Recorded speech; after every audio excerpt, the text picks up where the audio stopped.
everyone and welcome to this live stream here on youtube.com/Johnny Chiodini. That's who I am, I'm Johnny Chiodini, and you are you, and I'm glad that you're here and you're watching this stream. Today it's a painting stream. We've not done one of these in what feels like forever. What are we painting today? Well, let's get right into it. We are painting a mangler squig, which is, like you may have seen from the intro screen, it's actually two big squigs kind of like on a rampage together, and they're held up by this length of chain which sort of like clips into the belly of one and then attaches to like a goblin on the other, so they're kind of like rampaging around. And I've always wanted to paint one of these, so I'm excited to get going on it. I'm gonna ask actually, which one would you rather I start with? I'm gonna do a poll for this. Do we start with the spiky headed, like closed jaw fellow who's kind of gambolling along like that, or the big tongue, like big mouth, like blah blah wow kind of guy? I'm gonna start a poll. But also, Aiden's on a super chat saying Richard Ayoade in Fable. What chance Matt Berry? Oh, can you imagine? I bloody love that. Which squig first?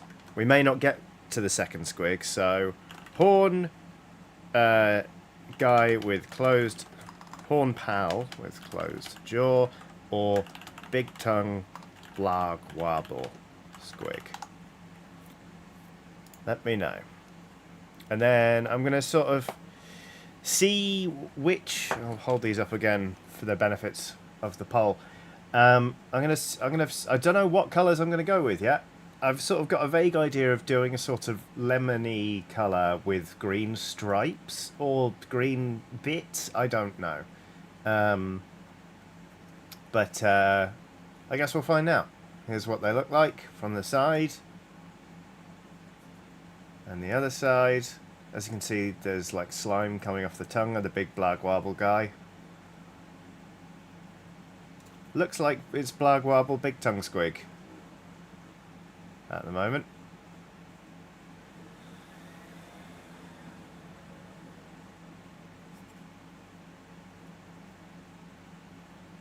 Hindle 101 says red goes faster. Alright, let's start with big tongue blag wobble squig, because that's what the poll says. End the poll. Direct Lotus says horny guy has cool eyes. I think that's actually meant to be metal from like a little mask thing. That's how I'm going to paint it up anyway. Alright, here we go. So how is everyone? I hope everyone's well. Hello to all of you who are checking in and announcing your intention to watch on VOD Squad. Not play on VOD Squad. That's not what a stream is. Ah. Right. Hello. Where's it gone? The paint that I want. Here it probably is. That's it. I knew I'd be able to find that quickly, so I didn't make it a proper episode of Non-Binary Person looks through a box of paint just looking to find a paint. Ooh, I'm gonna put an auxiliary fan on. How is the background audio? I'm running an air conditioning unit on the other side of the room because I need to. And hopefully it's not really that audible at all. But, John Freeman says, hey, I am painting Necron space skeletons with my 6-year-old son. Space skeletons is the best way to describe Necrons. That's fantastic. Ooh, Just Manbun says this is the last hobby stream before I DM for the first time. That's exciting news. Good luck. Okay, cool. Wouldn't have noticed if you hadn't mentioned it, says Knuckle the Kitty. Great, we will carry on with the AC then. Because it's hot. Unseasonably hot. Wraith Finds, still a good username, says, hey Johnny, no chill hangout painting stream for me. I must be a good little cog in the corporate machine that is American healthcare. See you on VOD. I will see you there, Wraith.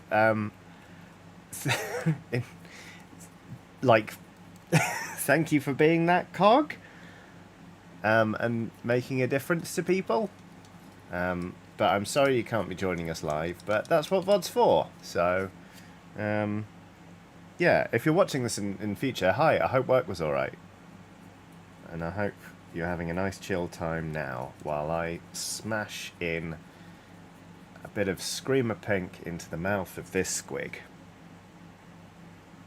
Needs a bit more water, actually. So how's everyone doing? What's everyone up to? Rob Deville says, I'm trying to get my Slan's giant floating commode finished so I can get it varnished.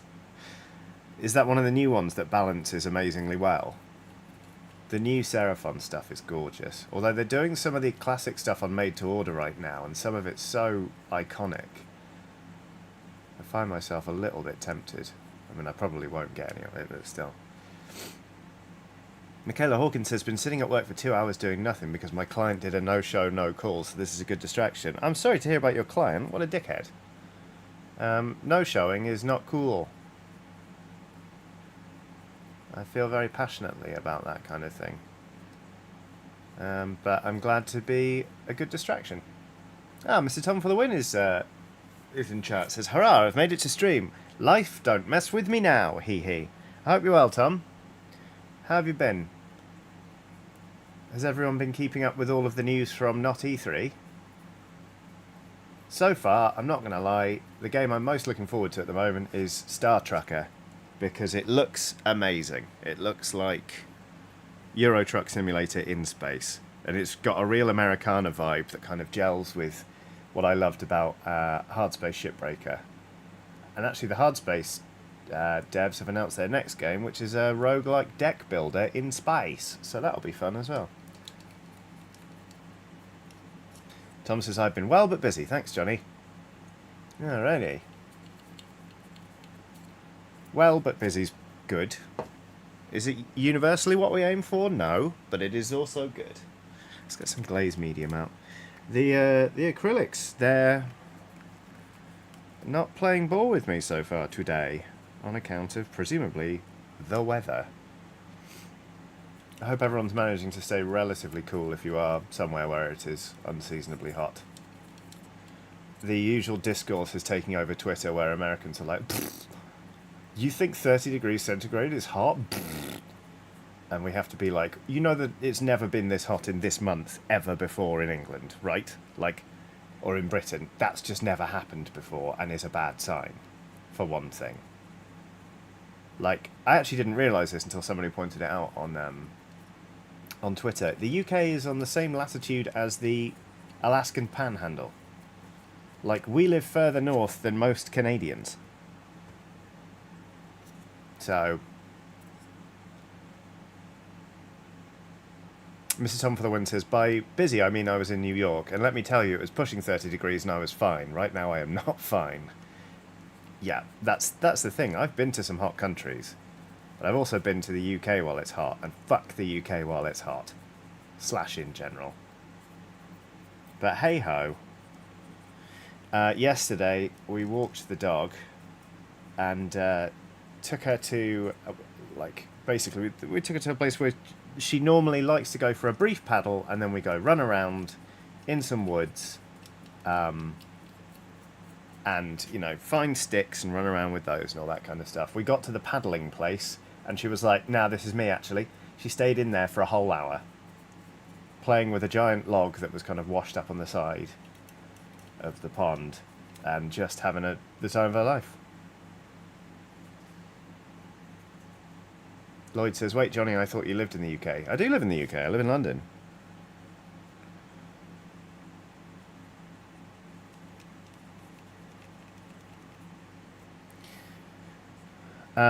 Ryan Salome? I hope I said that right. I'm sorry. Said, is it a humid hot or a drier one? It was quite dry yesterday. Today was humid. And then it's rained a bit over parts of the UK. But it's been pretty muggy today. It's pretty grim. Anyway. Right. That is a hastily applied amount of Screamer Pink on the inside. I'll probably need to touch this up, but I plan to layer it up anyway, so first coat doesn't have to be pristine. The Indigo Witch says, we take our cats for a walk and they are mad it is too hot at the height of the day for us to take them out. Oh.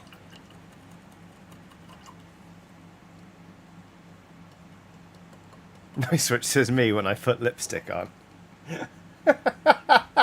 Wow. I'm sure. I've seen you wear lipstick, and it has been very neatly applied, actually.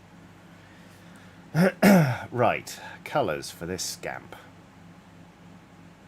So what I was thinking was, I was reminded of a photo I took at Warhammer World when I went earlier this year.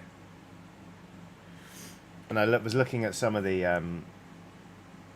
what do you call them? The, like, eels from the Wet Elves. And I really like this kind of yellow, it's almost like Flounder from The Little Mermaid.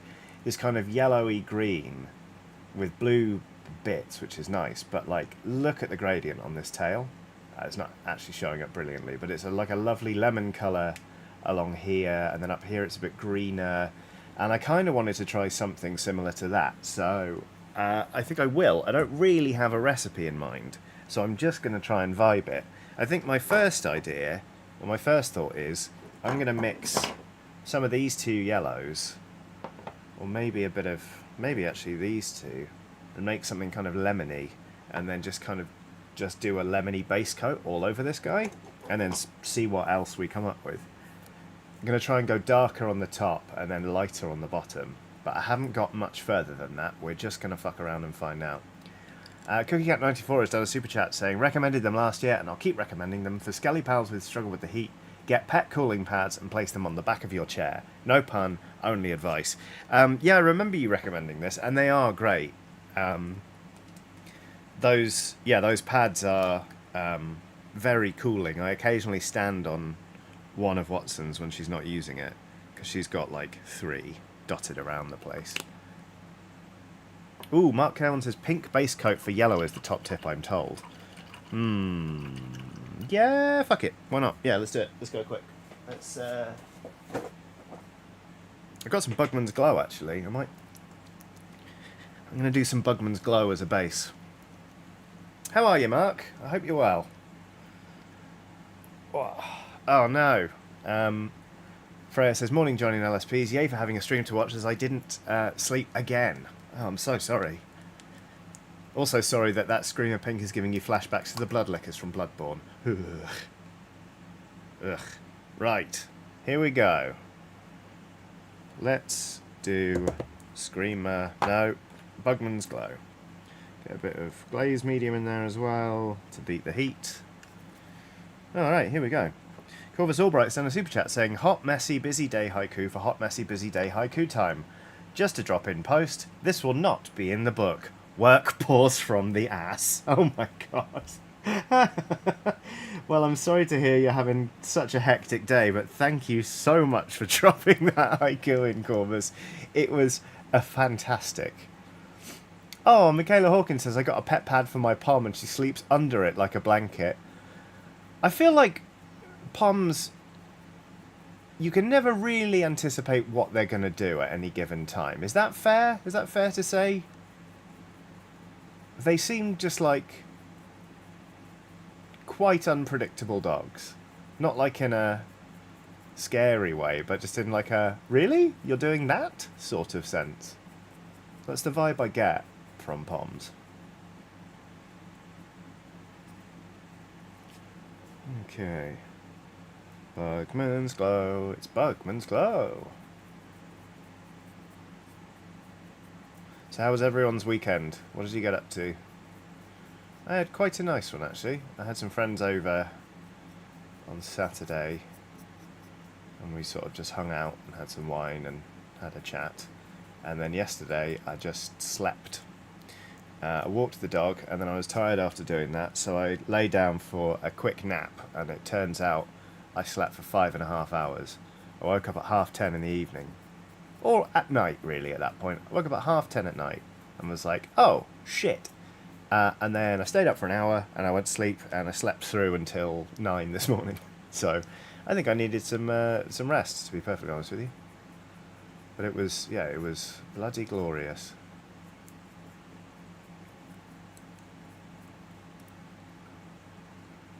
Mr. Tom for the Win says, finally saw Guardians of the Galaxy 3. Need to catch up on the new Spider-Verse now. I'm so excited to see it. I loved the first one, so I'm very much looking forward to it. Ooh, Alex Simpkins says, good weekend, pre-ordered the Leviathan box. Exciting. Is there a particular half that you're excited for?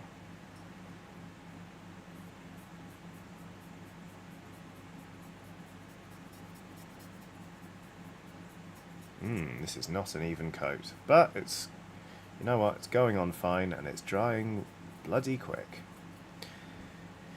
Dr. Branger says it is incredible. Carrie Choi says it's good, you'll love it. I'm convinced I'm really going to have a good time with it. Duck's piloting a mech clone army. It's an interesting new one. Has done a super chat saying, hi Johnny and LSPs, hope all are well. Are you looking forward to Monkey Island coming to Sea of Thieves? And he is. He says it's all he'll stream, lol. Yeah, I am, in fairness. I think it'll be good fun. Although I haven't done a Tall Tale in bloody ages. But it does just look very cool. And it, like, the nostalgia will be absolutely phenomenal. I just haven't played Sea of Thieves that much recently. Like, when I streamed it, I kind of remembered, I was like, oh wow, the pace on this game is very different to anything else I've played.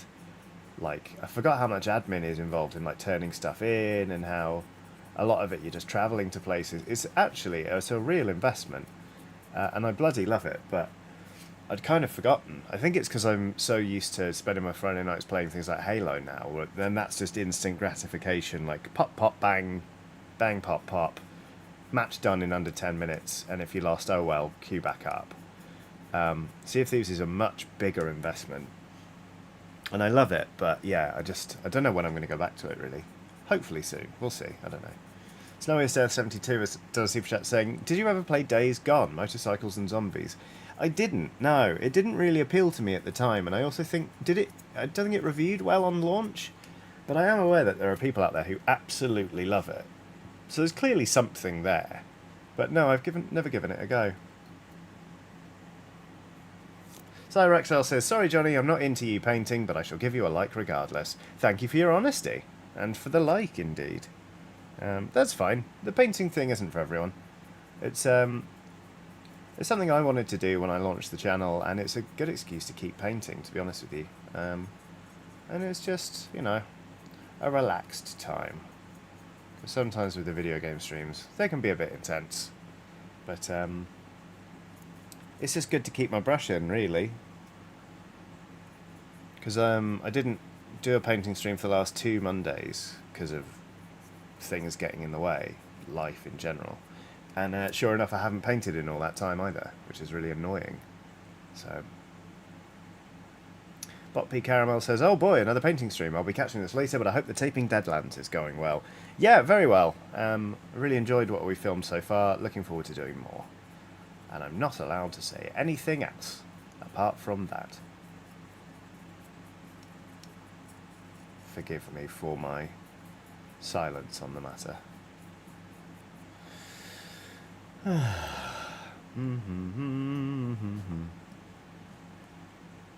just going to pop some music in my ears. Give me 1 sec.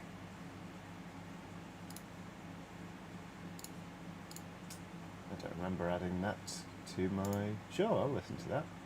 Okay.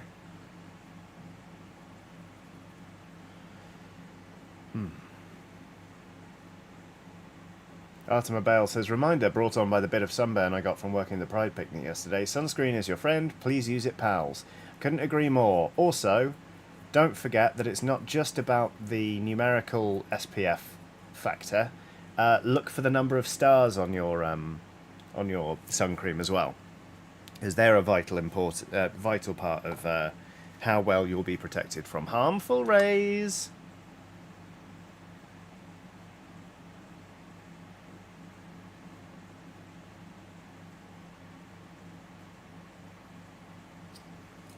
I personally wear a factor 50 with 5-star protection when I go out in the sun, because I don't like being in the sun, and also I don't want my tattoos to go all blotchy and fadey and blah blah blah.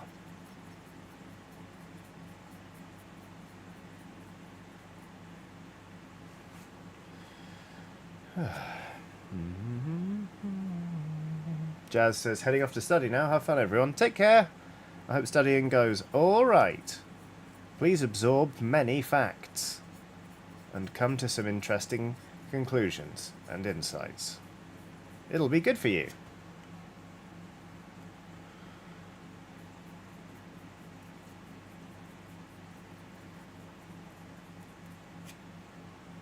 Keep Calm Reload says, I love being in the sun. My skin does not love me being in the sun. Ah, that eternal and vital distinction. You like the sun, but does the sun like you? I don't burn that easily, but I freckle in the summer and I don't like it. So, I'm never thrilled about it. Daniel Trigg says, I'm watching a big black cloud slowly build off in the distance and I'm hoping it's going to be one heck of a thunderstorm shortly. Fingers crossed! We got some of it, but it was very brief, which was not great fun.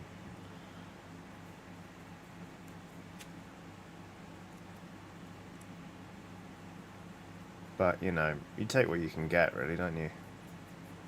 And it sounded very cool. Direct Lotus has done a super chat saying, Hi Johnny, work granted my request for additional training. Hooray for career progression and savings. Thanks for these streams. That's great news. Congratulations. Not only that they signed off on the training, but that you pushed for it. Like, I think that's really important. And a lot of workplaces, like, they won't offer it up and you do have to go chasing. And then, you know, in my experience, I've had places get a bit cagey being like, well, who's to say you're going to stick around once you get this training? You know, like they worry that you're going to become so employable that you won't work for them anymore, you know, and all that kind of thing. So I think it's a great sign that your employers have said yes. And I hope the training is really rewarding and exactly what you hoped for. And then I hope you stiff them and go for a better job somewhere else. If your employers are watching, that's not what I hope. But technically, I'm no, you know, what I think has no bearing on the reality of the situation. But you know what I mean. Congrats on the training is what I'm getting at here. Direct Lotus. Sorry, went off on a bit of a tangent there. But, yeah, bloody congrats. Okay. Alright. Bugman's Glow, Bugman's Glow. Get on the model. You are a paint.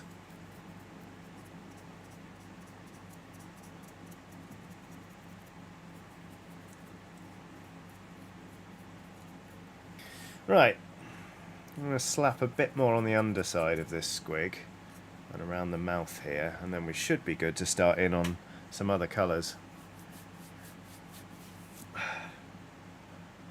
Happy Bob says, woo, tangents, yeah! Got any other tangent fans in the house? Come on, all you tangerines out there, don't be shy.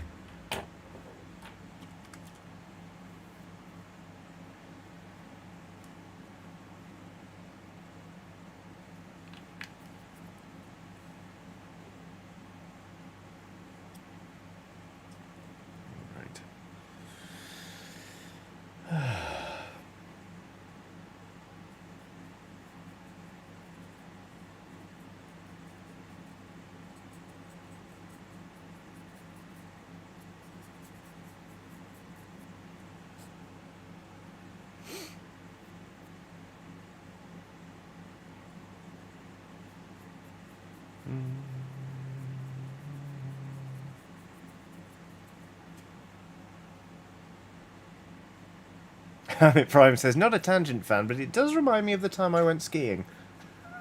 Very good. I enjoyed that very much.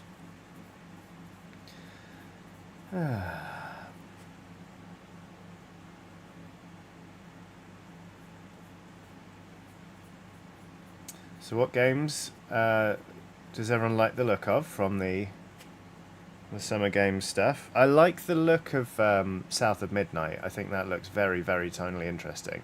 Obviously it's a CG trailer and we've not seen any gameplay. And it is made by the people who made We Happy Few, which was also very rich in atmosphere and very when it came to gameplay. So I'm hoping it's good, because it looks good. Cameron says, still sulking about no Hollow Knight. That's fair. That's entirely fair.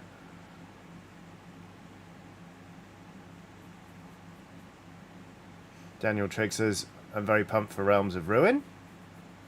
Aiden says, Starfield, of course. I'm going to wait and see on that one. I'm not... Maybe it's because I really, really, really didn't like Fallout 4. But I'm just, like... New big Bethesda RPG just kind of isn't doing it for me at the moment. Hopefully I'll come round on it, but at the minute I'm just, yeah. In fairness, I haven't watched the direct. I haven't watched that bit of it yet. I was asleep when the actual thing happened. And I've been catching up on other games before then. But I'll take a peek, you know. The Indigo Witch says, I'm excited for Avowed. Lloyd says, for me it's Mortal Kombat, which now runs on Unreal 5 engine, which means graphics will be impeccable. From what I've seen, I mean, it certainly looks like a Mortal Kombat game. It is brutal. I feel bad for their animators sometimes. That's a lot to look at every single day. No, but it does look cool. I grew up playing Mortal Kombat instead of Street Fighter, so I've got a tremendous amount of nostalgia and like love for the series, to be honest with you. I played a lot of them growing up as well. I liked all the story stuff. Like, I hope there's a robust story mode. I've played through the story mode of a surprising number of Mortal Kombat games. Also, Mortal Kombat Shaolin Monks was fantastic. Completely different take on the format, but great. Really loved that game.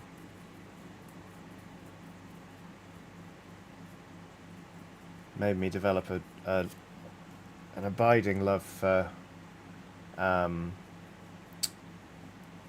Lao. I just think he's brilliant. I just think he's neat. Marge Simpson voice, etc, etc. Right.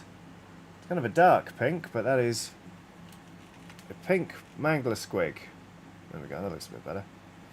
Now we can start putzing around? Fucking around. Start playing around with some yellow tones. Just to see what we get, really. Alex Simpkins done a super chat saying, I've just started to organise a D&D campaign set in Geth with a couple of people from my local board game cafe. Do you have any advice or tips for GMing the realm of Geth? Make it up as you go along. If you think it's funny, it's canon.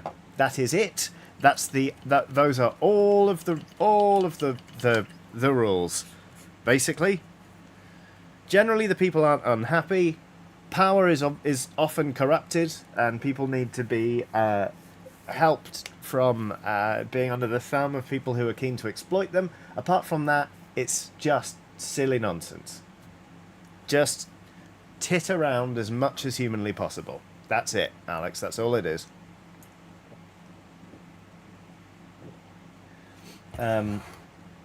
It's why when people are like, do you think there'll ever be a source book for Geth? I'm like, no. No. It's just... You can't have a rule book for making things up as you go along. I mean, you can. That's what a lot of source books are. But you know what I mean? It's like... Just have fun.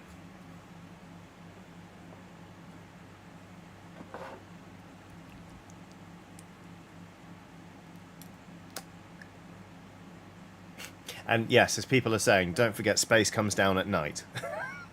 That's one of my favourite bits of lore. Let's see what we get out of this. So this is... Yeah, okay, I can mess around with that. That was some Avalon Sunset and some Krieg Khaki. And it's made a sickly pea colour. And I genuinely don't know if I mean vegetable or urine. Because it is sickly. Yeah, that'll do. That'll do as a base coat. Let's get some glazed medium in there.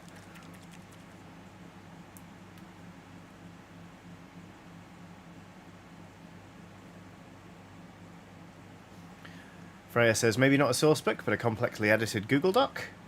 Yeah, I think that's more accurate.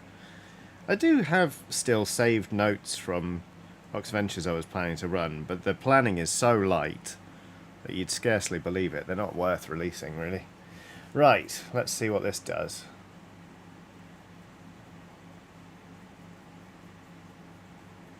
A couple of thin coats of this and we'll be laughing, I reckon. I hope.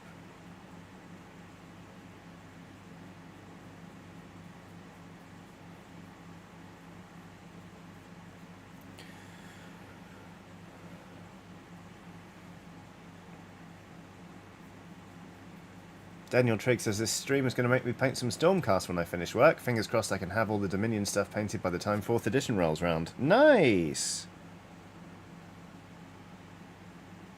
Sounds good. The Stormcast have never appealed to me personally. I think it's partly the way the official colour scheme is all gold and, like, just, it doesn't excite me. This looks awful so far. But yeah,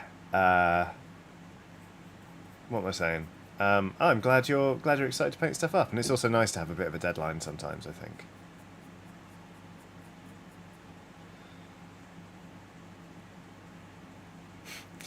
Dukey Bobbin says, "Stay frosty, Johnny. Just watch the Spider-Man series. Every bin is a weapon, every backpack a delicious treat." I loved those backpacks. And every bin was a weapon. God, that series was so much fun to record. I loved it.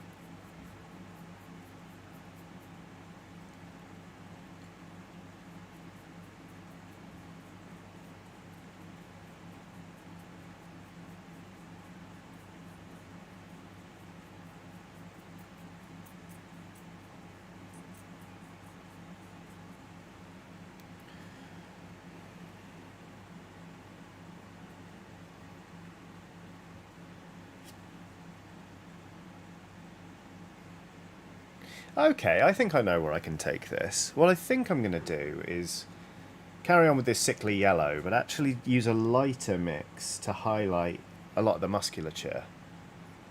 And then what I might do is over the back here and between these kind of spines, I might dot in some sort of darker greens. So they're almost like speckled.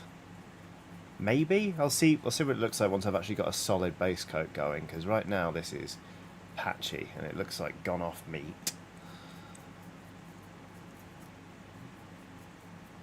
But that's glaze mediums for you. It's been a while since I painted in the heat and I forget how it feels very different.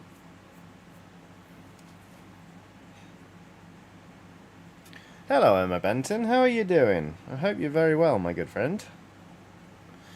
We're painting a mangler squig. Or a pair of mangler squigs, I guess? We're painting a mangler squigs. So far, it looks awful. Michaela Hawkins has done a super chat. It reads, "If you haven't heard of it, Shape of the World on Switch is a good lo-fi game. I got it for my 4-year-old to learn twin stick without having bad guys and found it was a good mush brain game for me." Well, that sounds delightful. I'd very much like to have a look at that. Shape of the World. Let me Google it.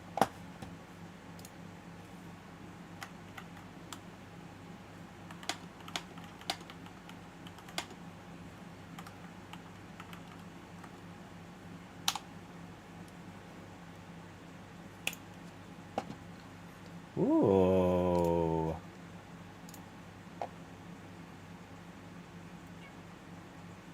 Ooh, that looks nice. Trailer's not loading. Thanks, Nintendo website. I am maybe going to have a bang on that. Might install it. Thank you.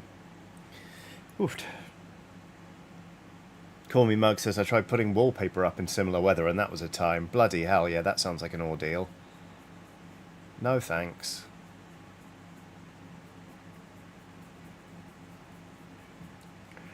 Oh god. Oh, this just looks dreadful so far. It's just because I need to build up the coats, but... Ooh. Oh, what a mess. But I like the colour a lot. That's a good sign. I'm actually trying to bring some Bugman's Glow back into... That's what I'll do! Yes! Cool. I'll bring some Bugman's Glow back in on the underside here. So it won't, instead of being a light base, it'll be like a... It's got like a little pink tum-tum. Glaze some of that in there. Yes, please. That sounds nice. Okay, cool.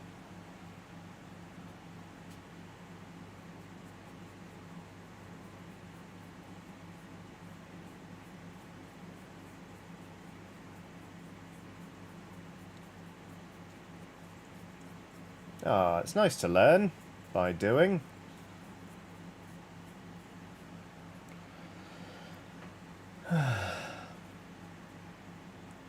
Mark Cohen says, "It how yellow be would be even more patchy if you didn't have the pink base." That's fair. I used to do brown base for a lot of yellow, but I'm glad I've gone with Bugman's Glow. Thank you for reminding me, Mark, because I was just going to go straight in, and that would have been folly. Cyborg Penguin's done a super chat. Saying, well, hello there, internet people. Finally have a day off after working 9 days in a row. Yikes. Looking forward to relaxing and recovering, hanging out here. You relax, Cyborg Penguin. You put those little flippers up. You have earned a rest. 9 days in a row is no joke. That is brutal. I once completely screwed up my scheduling when I was freelance. And it was good to have work, but I accidentally worked. I think it was... was it 21 days or 30 days in a row? I think it was 30 days in a row without a break. And by the end of it, I was just like, please kill me. Please kill me. It was dreadful.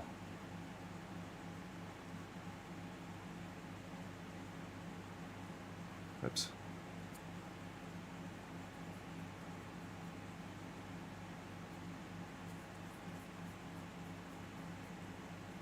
Lloyd says, I think I actually saw a light bulb appear over your head when you thought of that idea.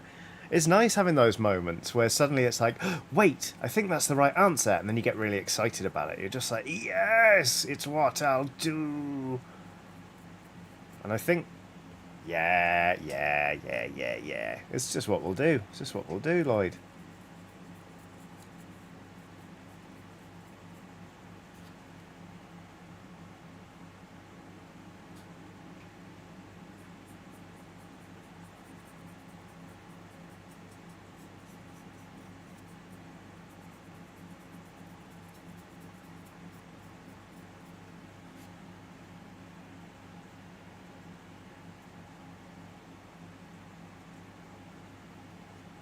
The only tricky thing is I've not got this guy on a base or a stand of any kind.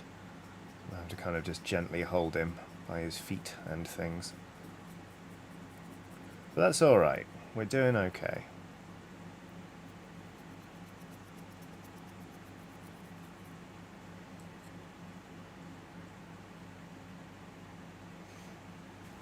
Emma Benton says, Johnny, why?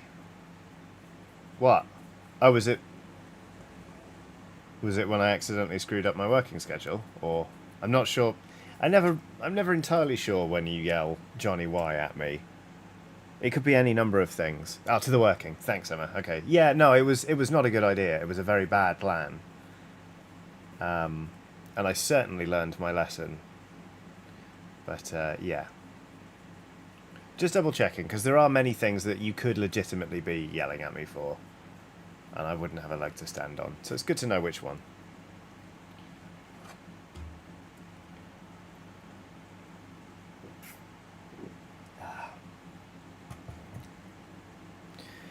Oh dear. Is everyone staying hydrated today? I am managing to do so quite well, despite the fact my meds make me get really easily dehydrated. Partly because I bought a big water thing that's like 1,200 millilitres, so it's pretty full, but it's also just got a big straw. If you're looking to keep yourself hydrated more, turns out people aren't lying when they say find a drinking bottle with a straw, because it's so easy to just nail the whole thing. You can drink so much water when you're drinking with a straw. Can thoroughly recommend.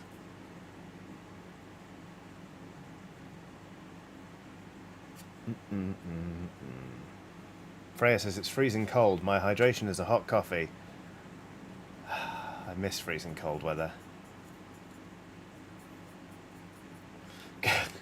I shouldn't have mentioned fluids, because Garena Rain has summoned the blood pair.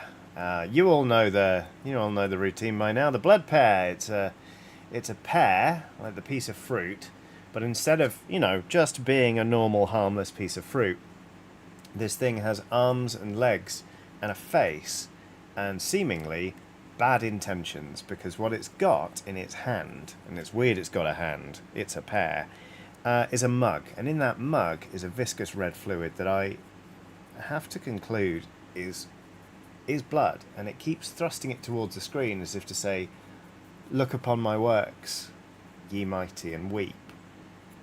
As if to say, I've had a fantastic time getting this mug of blood, and you should be excited for me / grateful it's not yours, you know?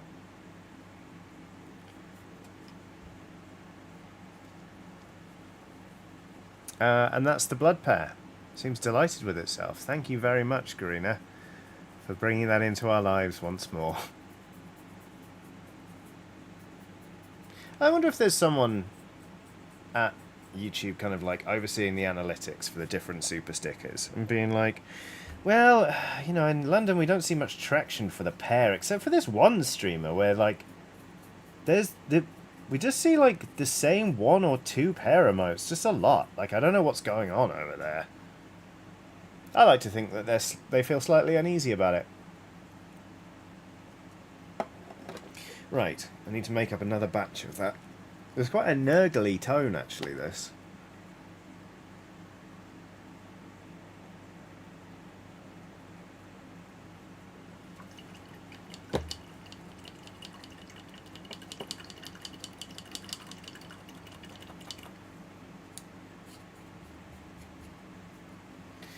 Okay.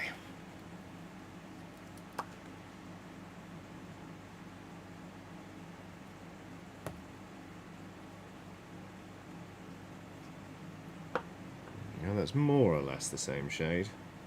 If anything, it's slightly yellower, which I don't really hate, so I'm going to stick with that.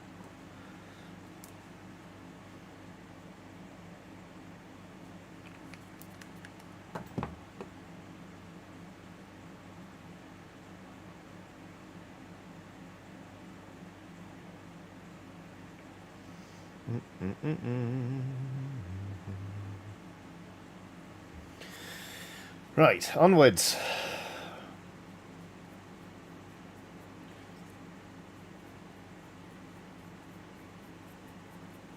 Why did I start with yellow? Why didn't I say this thing was just going to be like a very dark blue? Actually, it's going alright. We'll be okay.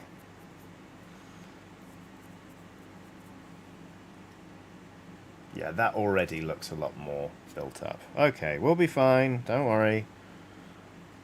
And it is a darker shade than the first coat I put on, but I actually quite like it, so that's fine. And a darker base coat kind of gives us more room to mess around. So that's alright.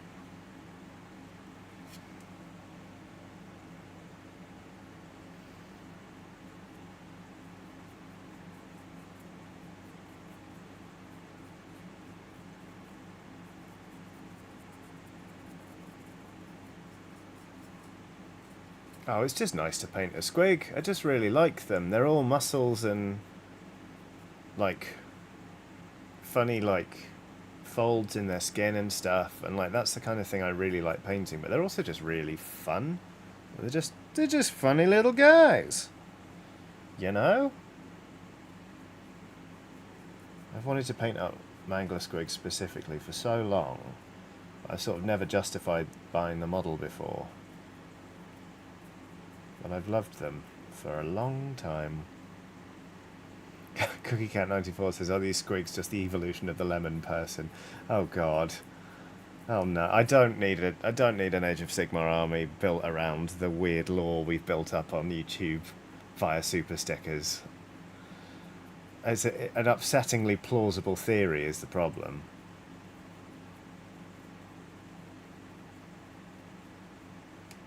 Danila Dragon has done a super sticker of a Shiba Inu that's standing on its hind legs, and with its front paws, it's going, "How's it going? How's it going?" It's going pretty well, thanks. Painting up one of my heroes here on YouTube. Yeah, it's good. It's nice to be painting again. Sort of just... I've been doing more writing recently and kind of just generally trying to avoid the heat and like wanting to sit down. I haven't done a lot of wanting to sit down at my desk and just paint for hours, but I've forgotten how much I love doing it, so it's edifying. But thank you again, Danella, for the lovely, superb sticker. I'm not playing favourites. I don't have favourites, but I do like the Shiba Inu. It's nice. It's pleasant.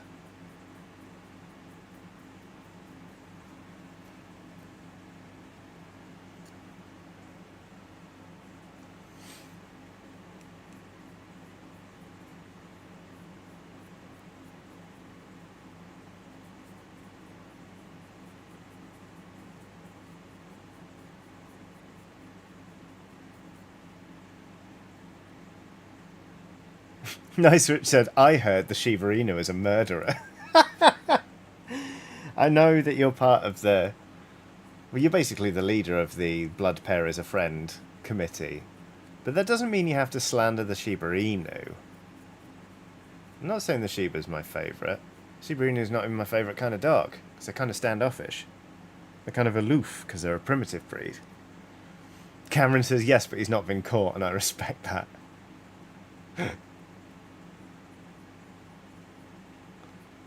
Nice it says, it's just me, there is no committee, I realise I'm alone in this. You can have a one-person committee, probably, if you want to.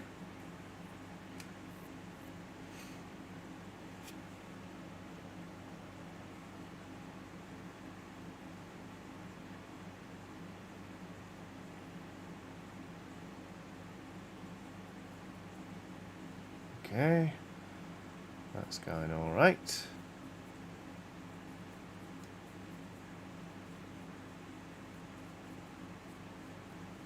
Mostly.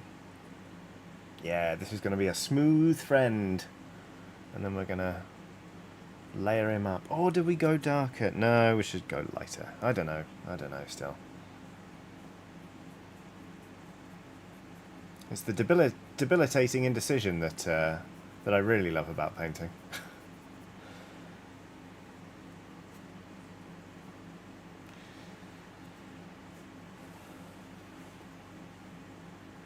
It's Tommy Wright says, anyone think the pair might just be drinking jam? That's not necessarily reassuring either, because drinking jam is a gross idea. And also, if that's a piece of fruit, isn't it technically a kind of cannibalism?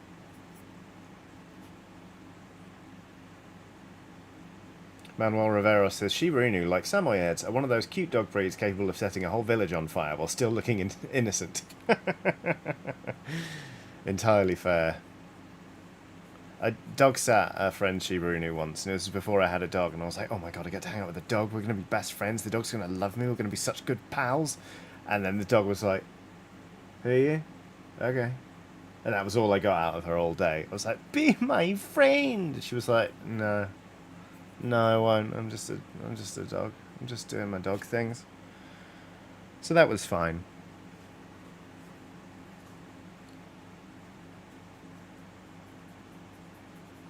I'm not bitter about it. I was then. Well, I was just sad. I felt like the dog didn't want to be my friend specifically. Like I'd let the dog down.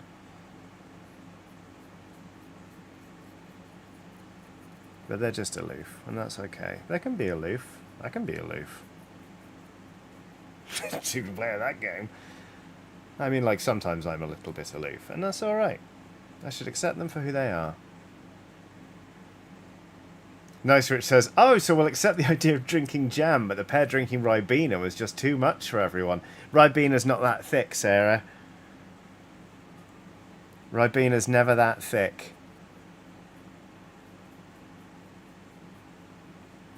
Starting to think you're like the pair's defense lawyer or something.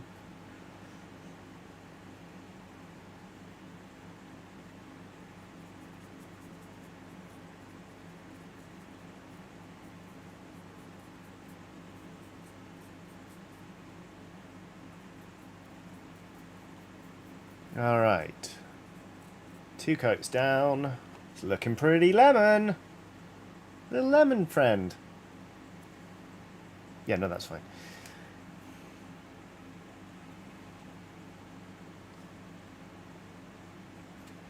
Little lemon friend.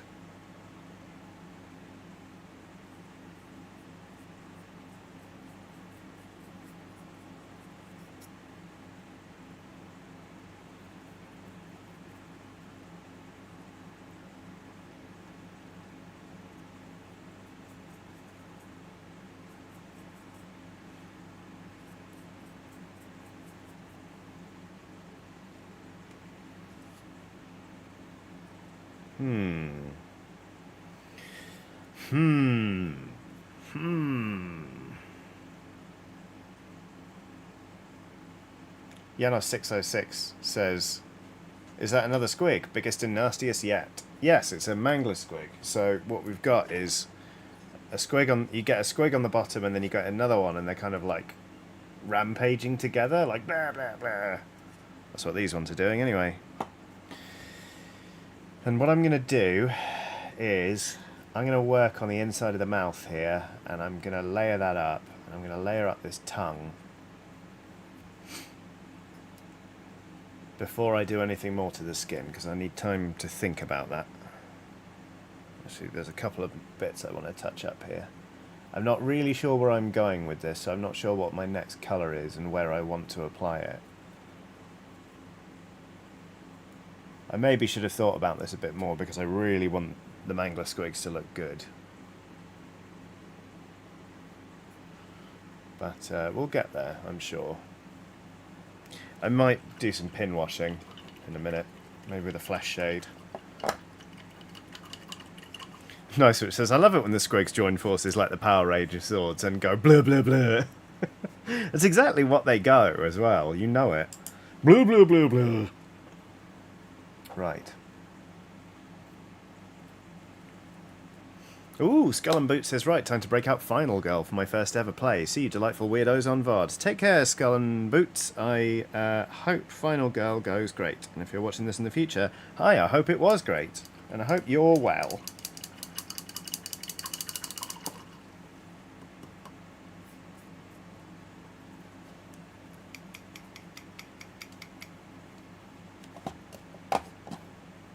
Scott Perkins says, hello Johnny and LSPs, how's everyone doing? Fuck, it's grim, hot and muggy and I hate it. Pretty much the same here, Scott. It is muggy. I do feel like so far this summer, I mean it's technically still spring, but knock on wood, I'm doing better in terms of keeping my shit together and not giving in to the seasonal depression than I have in years, which is a very nice feeling. It's still early days, but so far I'm not mega depressed by the weather and I'm not struggling loads in the heat. So that's, yeah, a very good sign for me. And I hope everyone else is doing okay with it as well. Because it's shit, isn't it? It's just awful. Ooh, this is tricky. Maybe I should have painted this in sub-assembly. I've got another mangler squig to do because the box I bought came with two. So I think I'll do this one in sub-assembly next time. Yeah, because that is some untidy shit right there in the back. It's not super essential that it's like bang on, but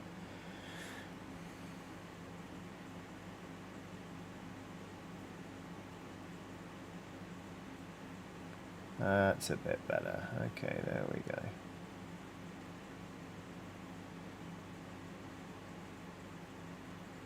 Tits. Ugh. That was inept. Okay.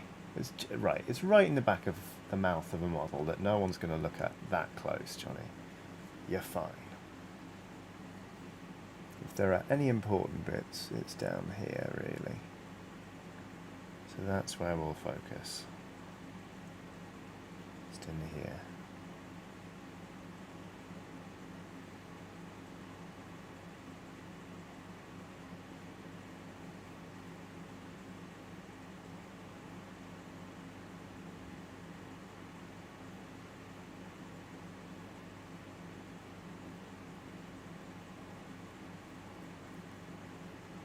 Yeah, that's okay. That's alright as a mid-colour. Boo Must Die is on a super chat saying, currently evacuated from my home for the second time this year because of wildfires in Western Canada. I shall watch this a bit. I shall watch this a bit more, then go to the mall. I shall endure. I'm so sorry to hear it, Boo. That must be really, really rubbish and thoroughly frustrating. I hope you and yours stay safe and that your home is safe. Obviously, it must be a huge disruption to be evacuated from it, but I'm glad you are at least, you know, geographically somewhere safer. So, yeah, take care of yourself. I hope the mall is okay. As in, like, I hope you have a nice time at the mall. I'm not also like, oh no, I hope the mall's not burnt down. Which, in fairness, I do hope it's not burnt down. But you know what I mean. You know what I'm saying. I hope you have a nice time at the mall. Yeah, enjoy the stream for as long as you desire while I paint up this squig.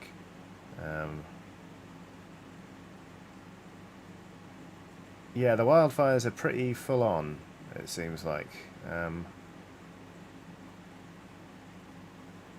it feels like sort of just an every year occurrence now, like in a way that we've not had before, which is kind of scary.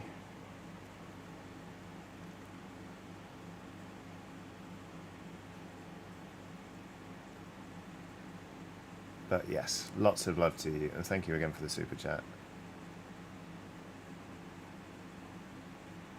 I shall now stop talking about wildfires, because it's probably a good idea to take your mind off them. So, let's talk about gums. I'm painting the gums on a squig. And, gums, they're useful, aren't they? They keep your teeth in. They're really good, I find.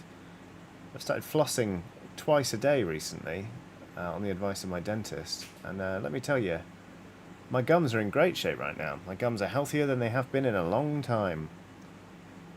Because I kind of just assumed when dentists were like, you should floss, I was like, haha, okay, but no one really does. Turns out people do, and I should have been doing it this whole time. So that's been nice. That's been good for me.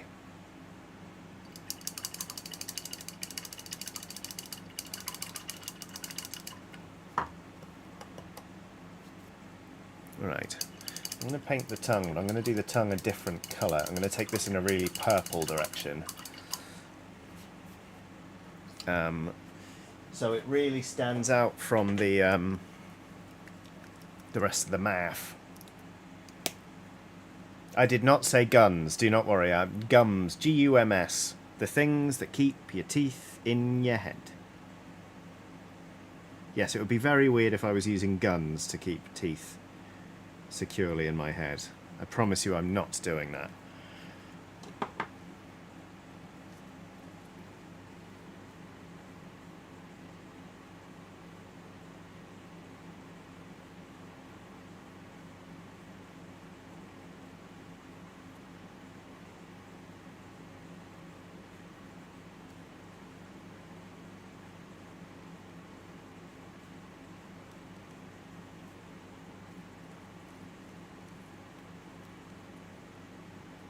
I really wish I'd built the mouth in sub-assembly so I could paint all these bits separately.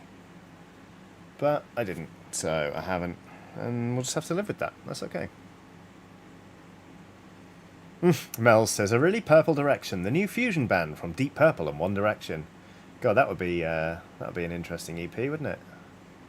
Imagine the crowds at their gigs. Would they get on, I wonder? No, I suspect.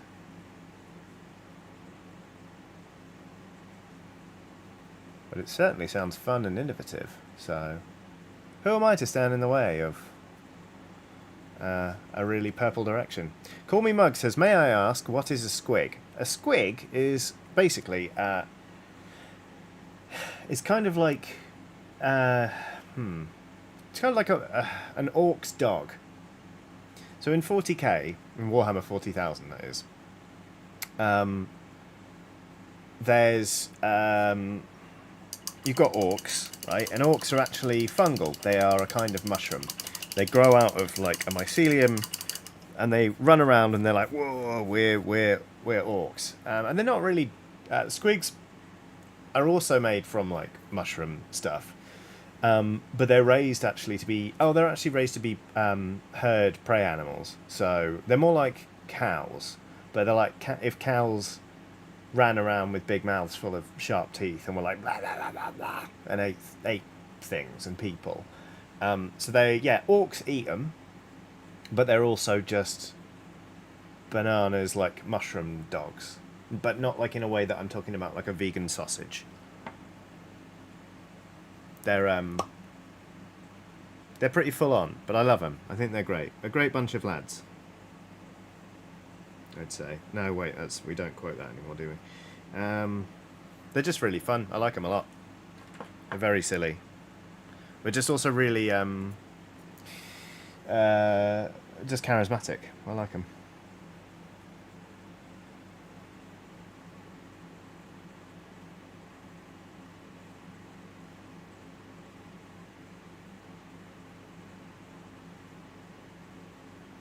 And this one is going to have a very purpley tongue.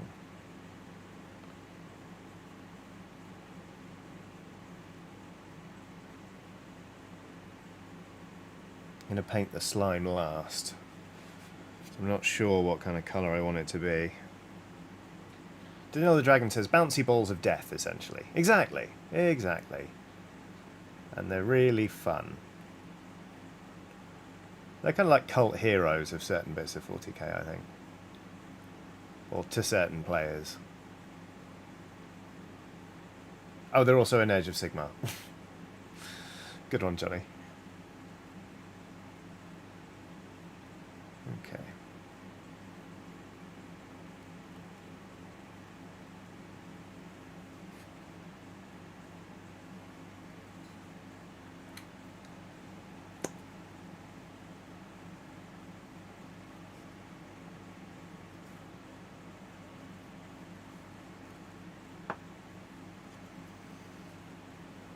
Bit more purple on here.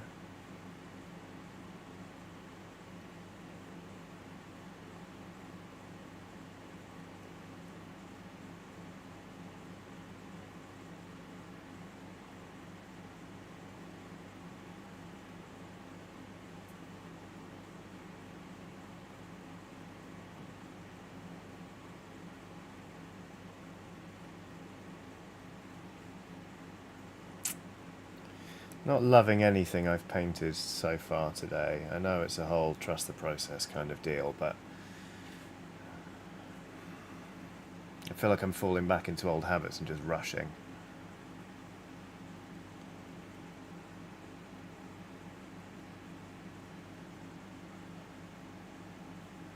Hmm.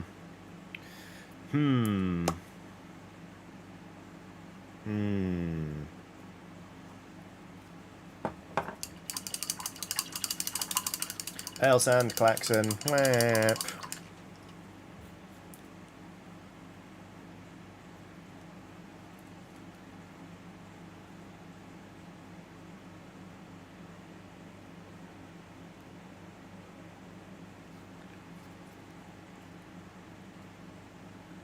Call Me Mug says, I'm getting more 40k lore of late. A friend told me Space Marines don't have knobs the other week, which...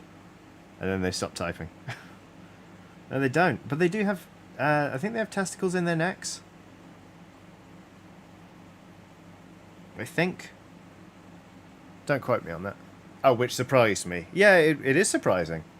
This is about as surprising as a pair of bollocks in the neck. I think it's slightly more lore complicated than that. But...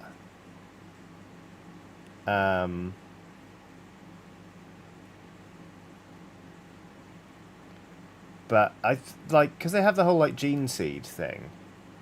I think they've got some of it stored in their chests and some of it stored in their necks, but it's basically it's basically a nutsack.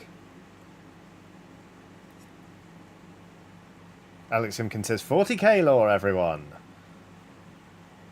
That's right, isn't it? They're like they've got the gene seed, but the gene seed is like stored in different places in their body, and the gene seed is basically just like,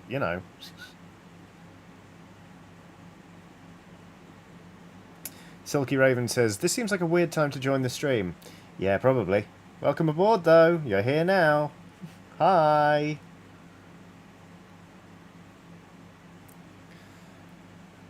Oh, this doesn't look good.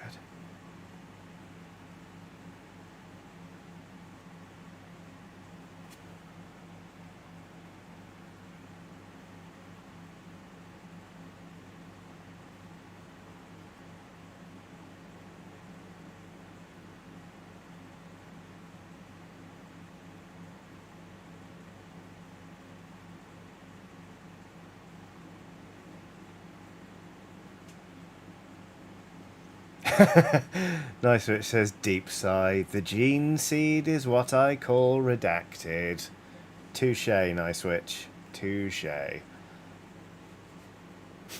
It's very good.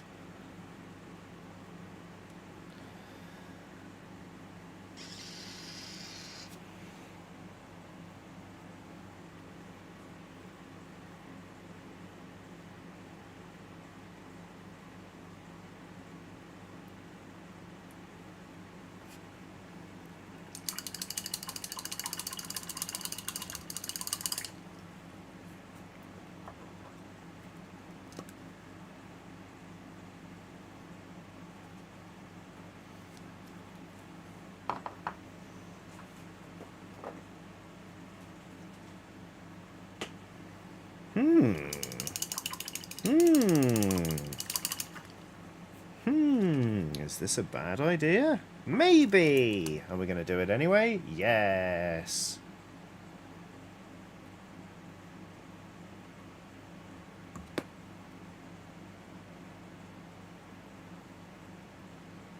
Actually, that's not going to make any bit of difference.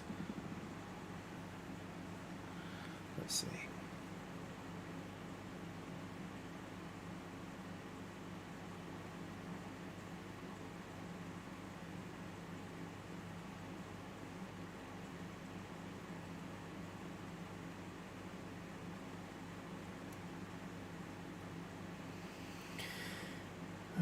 Mel says, alright, anxiety about tomorrow is kicking back in, but it was nice joining even for a little bit. Enjoy the stream. Take care of yourself. Sorry to hear the anxiety's sort of kicking in, but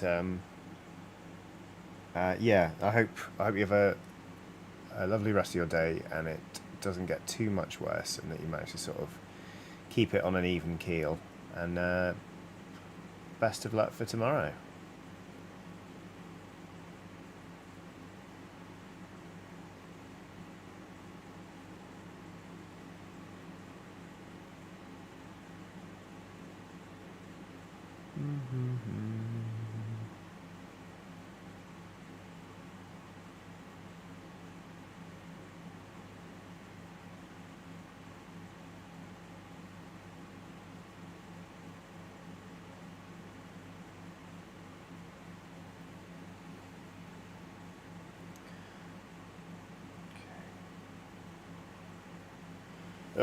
Right, I'm going to stop painting for a couple of minutes. Nikose says, I'm curious, Johnny, have you looked at the STL to turn a neck massager into a hobby paint shaker? I haven't, and that sounds sordid, has to be said. I mean, it sounds very interesting. But, to be honest with you, after the old debacle with the Wobbletron, I think I'm done with looking for technological solutions to shaking up my paints for a while. I'll put it that way.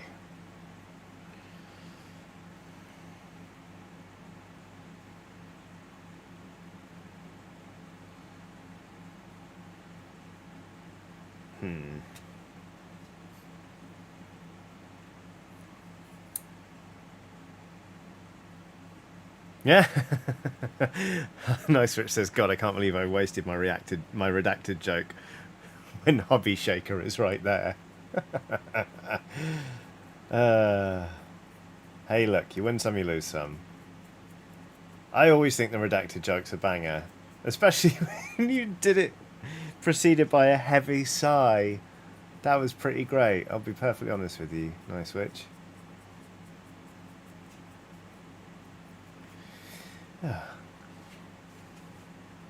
Dr. Brangar says, what was the debacle? Well, the Wobbletron just kind of stopped working.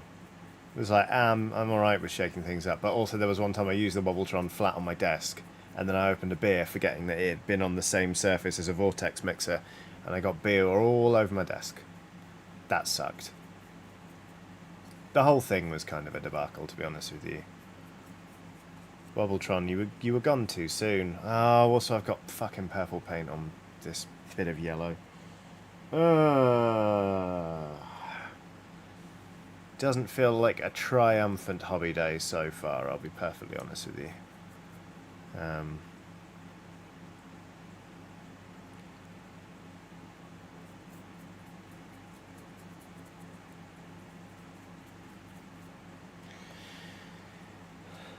taken too soon. Poor Wobbletron.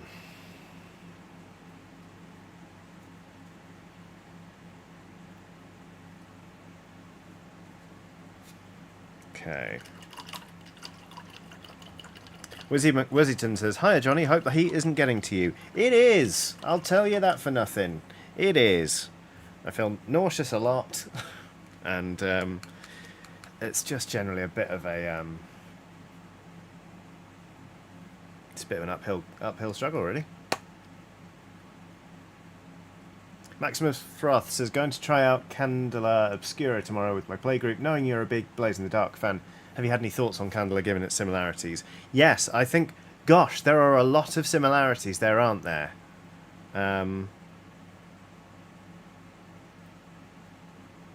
Yeah. A lot of similarities, which I think is... I mean, like, John Harper's come out and been like, this looks cool. But I think if I were John Harper, I'd be a bit like, this looks like my work. So, I don't love what I've seen of it so far, I'll be perfectly honest with you. But, I'm just one person. So, it may well be that everyone loves it, and it's just, it's, you know, it takes the idea to the pinnacle. We'll see.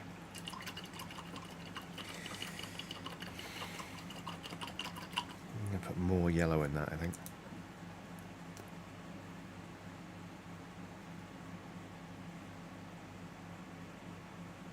Ugh. You ever have those days where you're working on a craft and you're just like, I hate this? Because, oh, I'm having one right now. I'm going to switch to a smaller brush.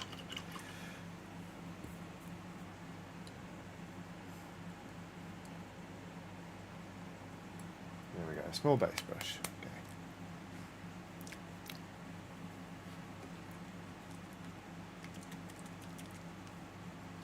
Okay. Okay.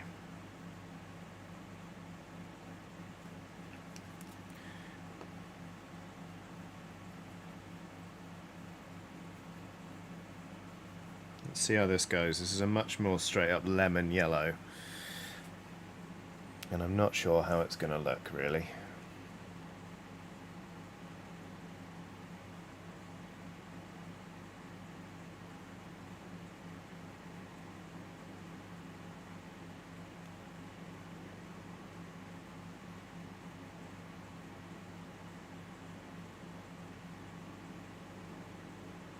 Okay, that's actually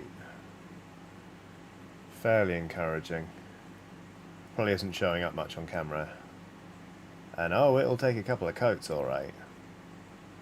But I like the direction this is going in.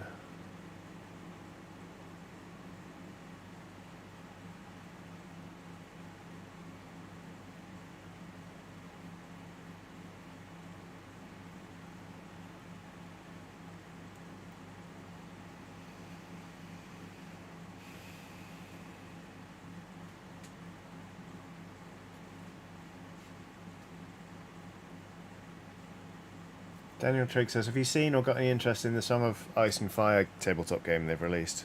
Which one? They talking about the miniatures one or the one of the role-playing games? Because there's no shortage of Song of Ice and Fire tabletop games. I'll say that much.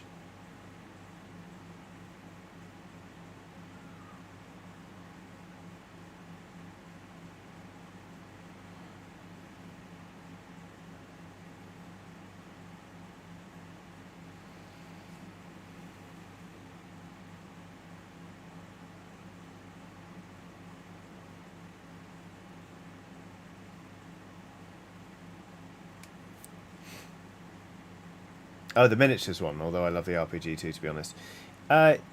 Is it called... No, that's the Skyrim one. Yeah, I've seen the Song of Ice and Fire one. I think there are some cool minis there, but, like... it's not really tickled my fancy. I think, like a lot of people, my enthusiasm for Game of Thrones fell off quite precipitously when they fucked it. But I have to say, I still do love the kind of...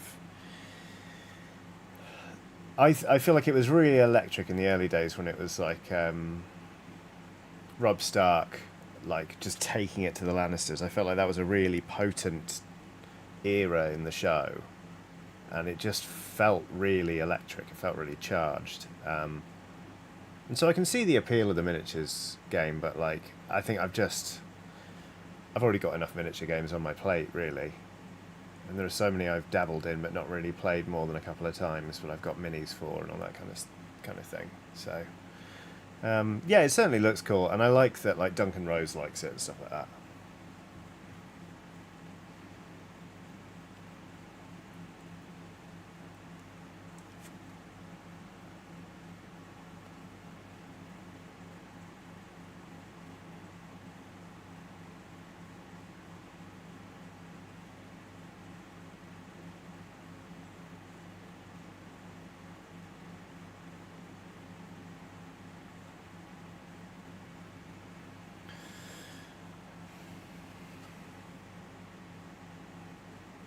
Yeah, okay. Well, I feel a bit better about this squig now.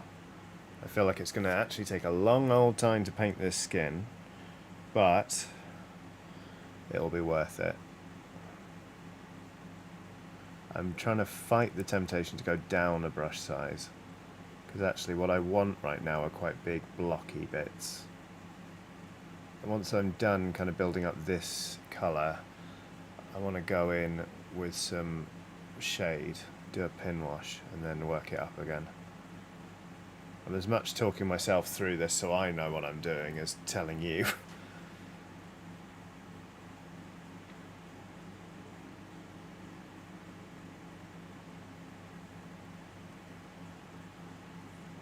Nako the Kitty says, "Hey there chat, had to step away for a bit. How's the bingo going? Has the door gone or anyone talked about butts yet?" The door hasn't gone. It went 4 times in about 2 minutes earlier. It was just one very industrious man delivering parcels to the building, and once I'd answered the door once, he knew I was in. But apart from that, no, I feel like we're bingo card light today. We just talked about the weather a lot. Oh, Maximus Froth is right. We did talk about neck testicles. So it's not quite butts, but it's pretty cursed. So, you know.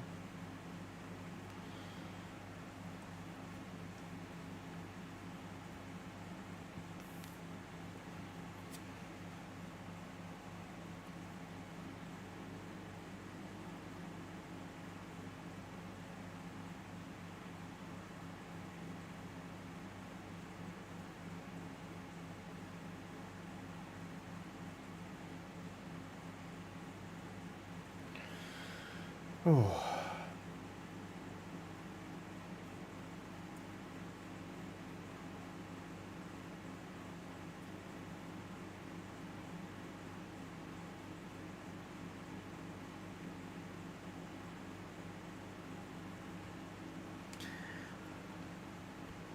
Carrie Choice has spammed a bunch of peach emojis into chat. Entirely fair.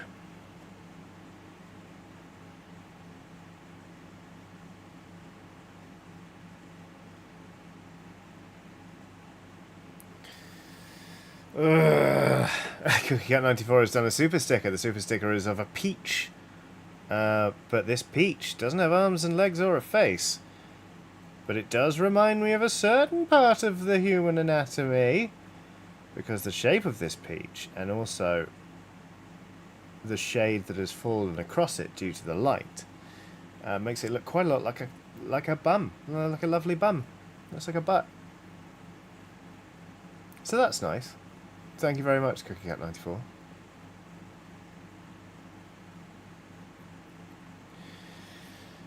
Okay.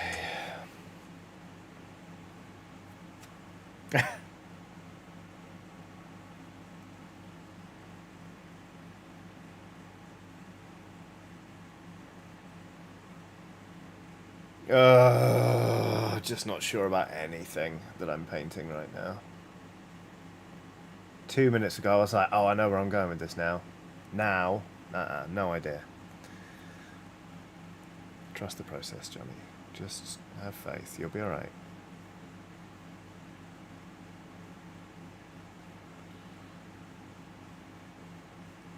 Doesn't help that it's quite a big model and you're sort of rushing.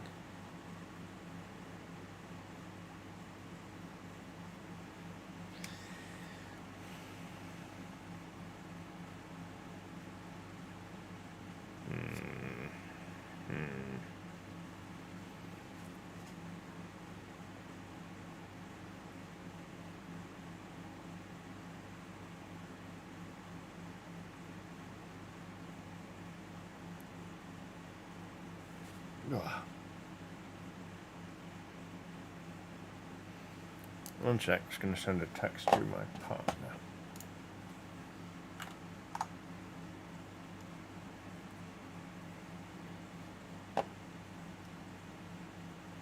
Actually, no, it can wait. I'm going to take some paracetamol during the break because I've got a little bit of a headache building, but that's okay. I also haven't had any caffeine today, so that might explain a thing or two. So, might sneak some of that in during the break.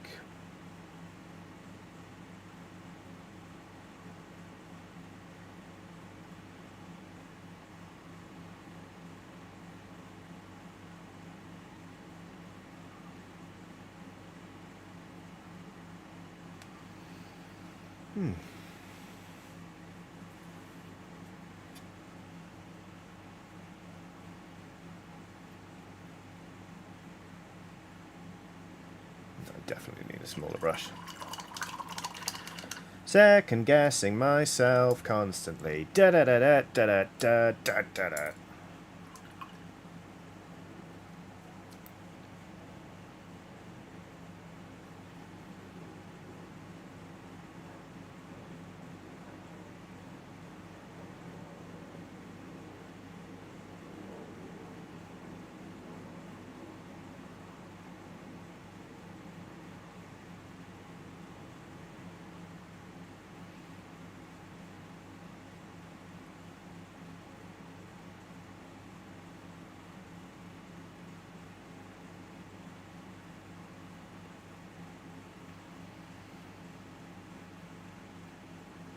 Blech.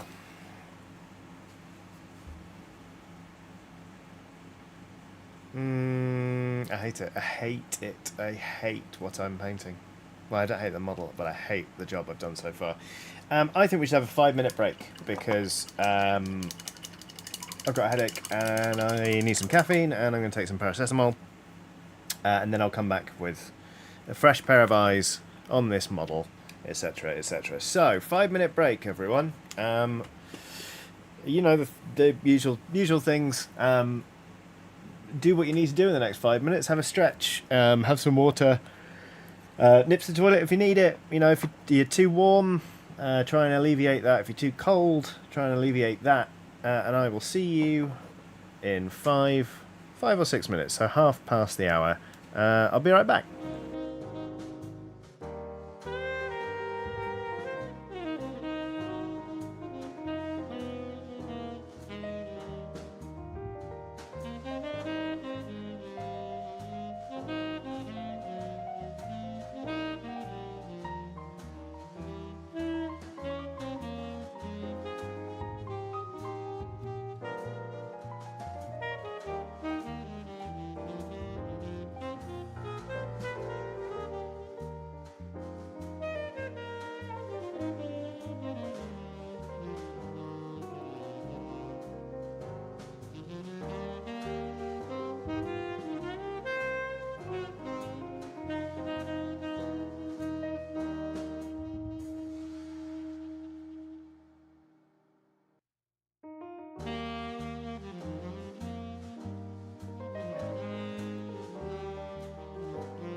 Hello everyone!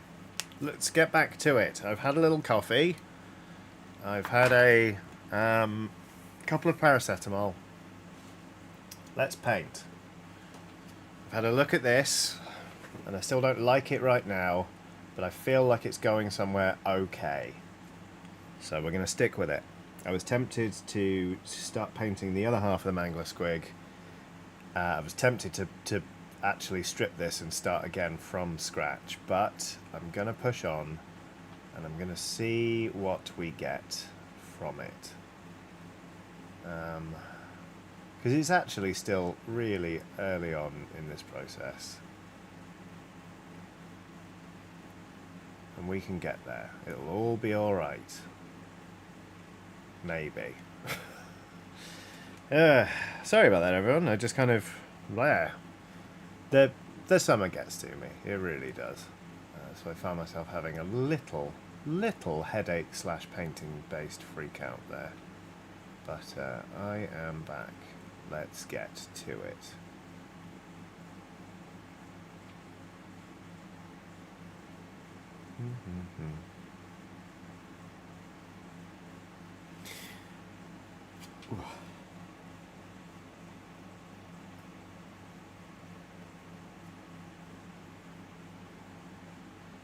Nice where it says, look at us trusting the process. Yeah! I've just got to remember that yellow is a difficult colour to work with and it requires multiple coats. And so it is going to look patchy. But also, I can use that to my advantage because with multiple coats I can really build up a sense of light and dark. Like here. Contrasty. So while it looks patchy, it can also help me generate the effect I'm going for, in that the more I build up a colour, the more solid it will look and the more it will contrast with the bits that I've not painted in the same tone. Because I've got to remember that base tone I put on is quite solid, so that's okay. Oh, I actually feel so much better now. Also, my god, I needed a coffee, that's what it was. I don't think I had any caffeine yesterday either, so I think my body was just like, what are you doing?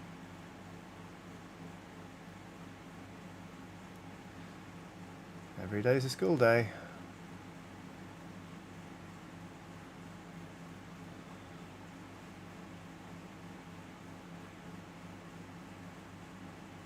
Oh, god, that's better.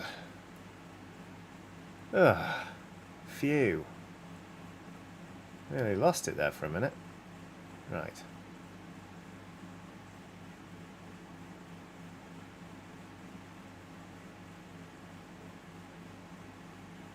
Cool, cool, cool, cool.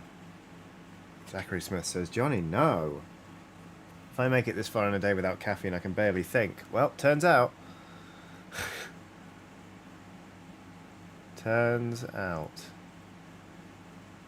I think it's just because at the minute I wake up and I'm like, alright, let's start drinking water immediately. What time is it? Is it early enough that I can take the dog out and she won't, you know, like, or rather, is it still early enough that I can take the dog out without worrying too much about the heat? Let's go, let's do it.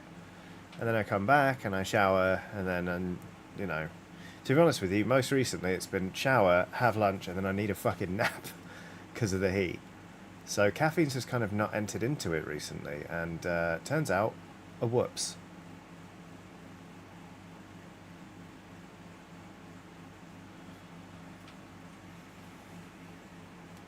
Okay.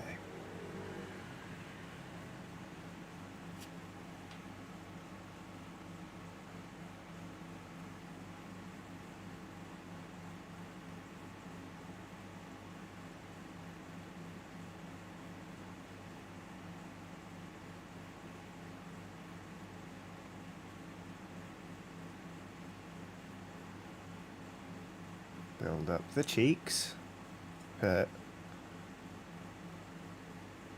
Actually quite a lot of flat areas on this model. Well, no there aren't, but There are some big areas on this model. That's what I meant. Christina Spears on Super Chat saying, "Thank you for being my body double work buddy while I study for my clinical social work exam. You're a reprieve from the stresses of the world." Thank you very much, Christina. That's really lovely of you to say. And thank you for the trust in making me your body double work buddy.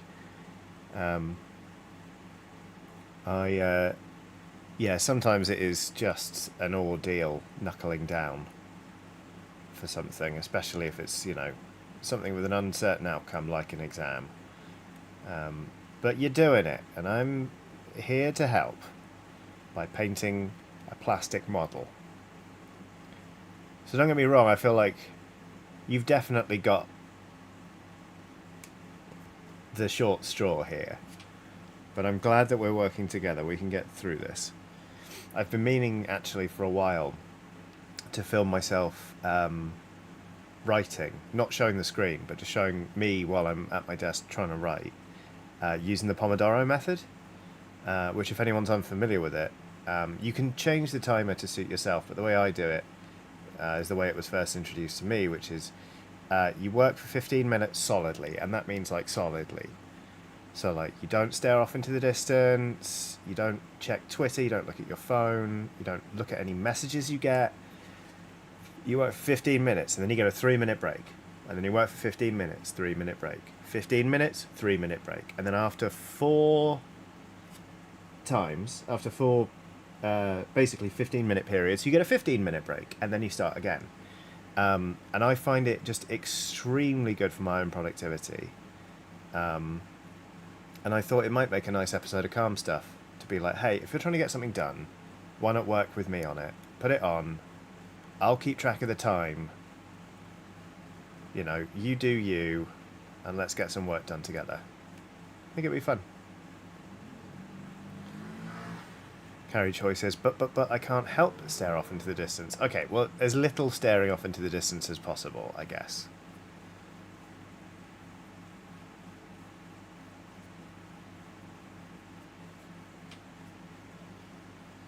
Okay, yeah, this is going to go alright. I'm going to do the spikes blue. I'm going to do them a weird kind of blue. Fuck it, why not? Why not? Let's go weird with it. Why not? Yeah, this model's going to come out alright. Bloody hell, what a difference a 5-minute break can make.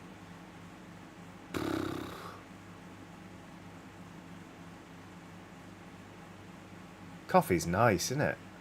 It's lovely. Made a tiny little sort of espresso, I guess. Threw in some oat milk and 3 ice cubes. Swirled it round, drank it. Now I don't hate this model. It's great. Nice Witch says, "Oh cripes, it's much later than I thought and I need to go to work. Take care, Skellies." Take care, Nice Witch. Lovely to see you as always. I will catch up with you soon, no doubt. Probably to complain about your side-on tweet again, because it's still in my head. But yeah, have fun at work. Have a lovely rest of your day.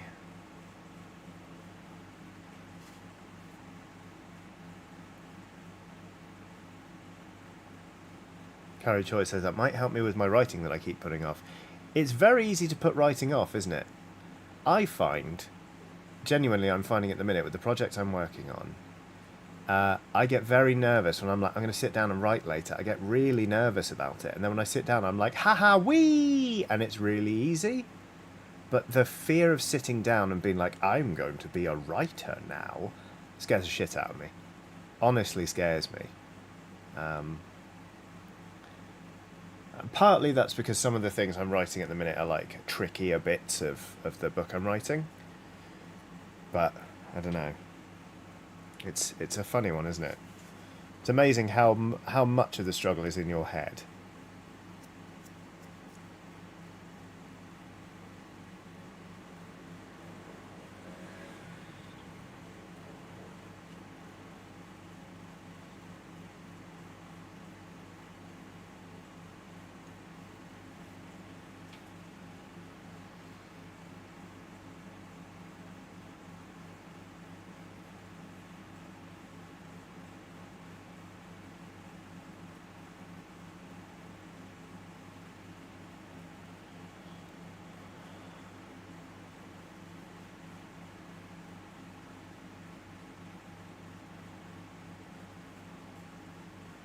Cyborg Penguin says, are you able or willing to give a hint at what the book is? I'm trying to write a novel. Trying being the operative word. But it's going well so far. I mean, I've been working on it for over a year now. But it's taken a turn recently in that I've really gathered some steam. Like, I know where the story's going.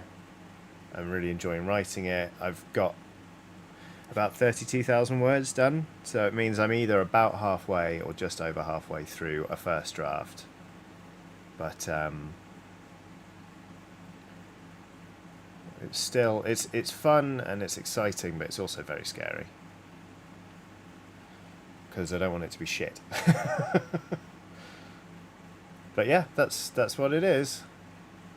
I won't say more than that because I feel a little bit like ugh, even talking about it right now. So I don't want to be one of those people that's just like, I'm writing a novel. I'm writing a novel. But I'm trying. I'm trying to.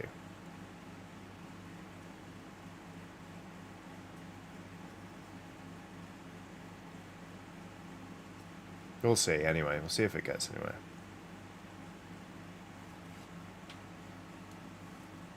It's a fun challenge either way. And like, this is the longest thing already I've ever written by a country mile, so it feels nice to have got that far.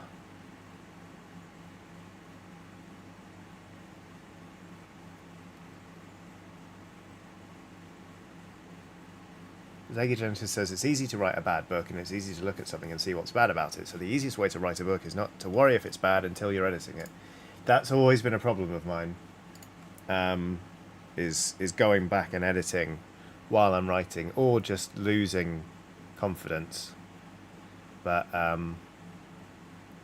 pleased to say that I actually quite like what I've got so far, and I know it needs work, but I also suspect I know where the weak points are. And like, I don't know, I'm going to bring on some early readers eventually. Not yet, it's too early, but I think it'll be okay. Like this squig. This squig's going to be okay, you know?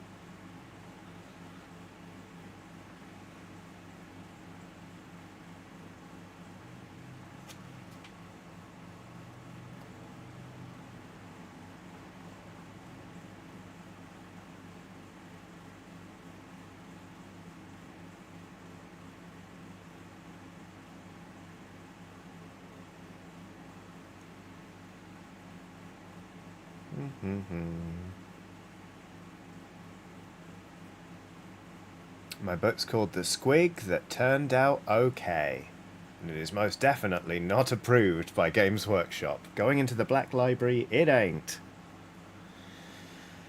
The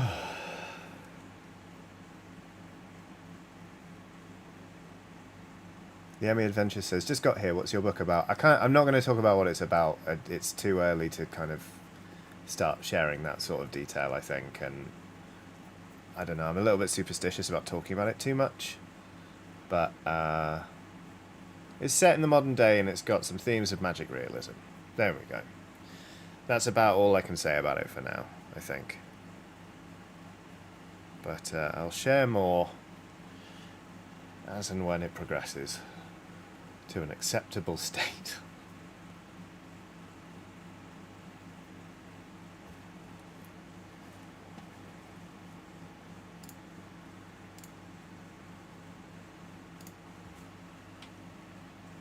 Okay, this thing's doing alright. This thing's going okay now. Good, good, good.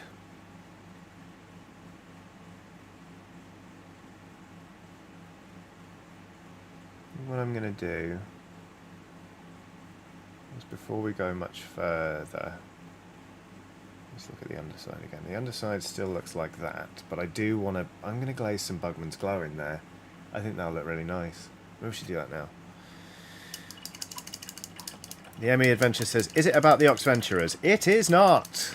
Just Man Bun says, but how gay is it? It's actually pretty gay. And funnily enough, a friend of mine asked me that question. They were like, how gay is it? Because I was talking to them about it. And I was like, that's a good question. And the minute it's not very gay, I guess. And then I had to think a bit more, and I was like, Oh my god. If I just do this, then it will, A, fix the glaring hole in my story, but also it'll make it way more gay. Emma Benton says, is there crimes, though? Yes. There's crimes. The Emmy Adventure says, sad Oxventure noises. Sorry, Emmy. I love the Oxventure, but when I write, it's for me. Like, it's, you know, it's an escape. And I want to create something that's entirely mine. And like, I don't own the IP to the Oxventure.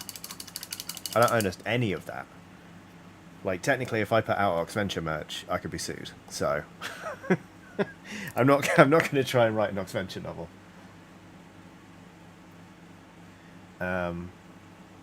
But yeah, no, it's now pretty good, and I hope it's not bad. that's sort of it. It's now pretty gay, and I hope it's not bad. There aren't dinosaurs or pirates in it, Manuel Riveros. Sorry.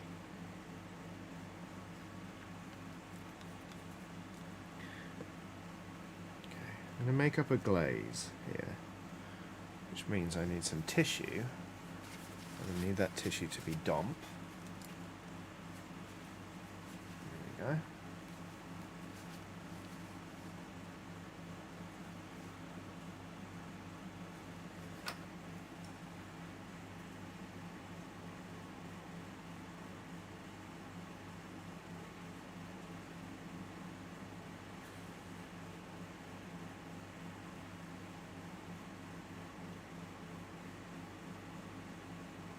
Yes!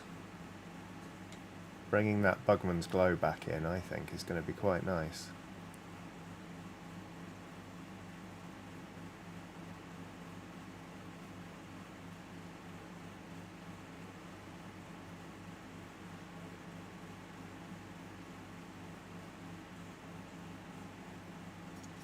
Yep. That's how we're going to do this.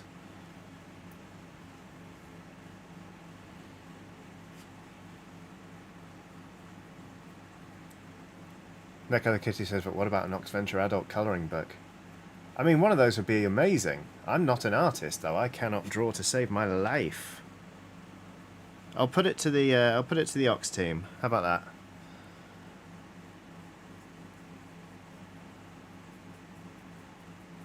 Tom Ireland has done... Well, this is the first ever super chat from Tom Ireland, actually. Tom, I am humbled. Thank you very much. It reads... We can play games without being a gamer, be nice without being a nice guy. You can be writing a novel without being someone who's writing a novel. Thank you, Tom. That genuinely does mean a lot. I just don't want to be one of those tedious people who bangs on about it all the time. But it's just nice to be writing. Like, I like doing it, so...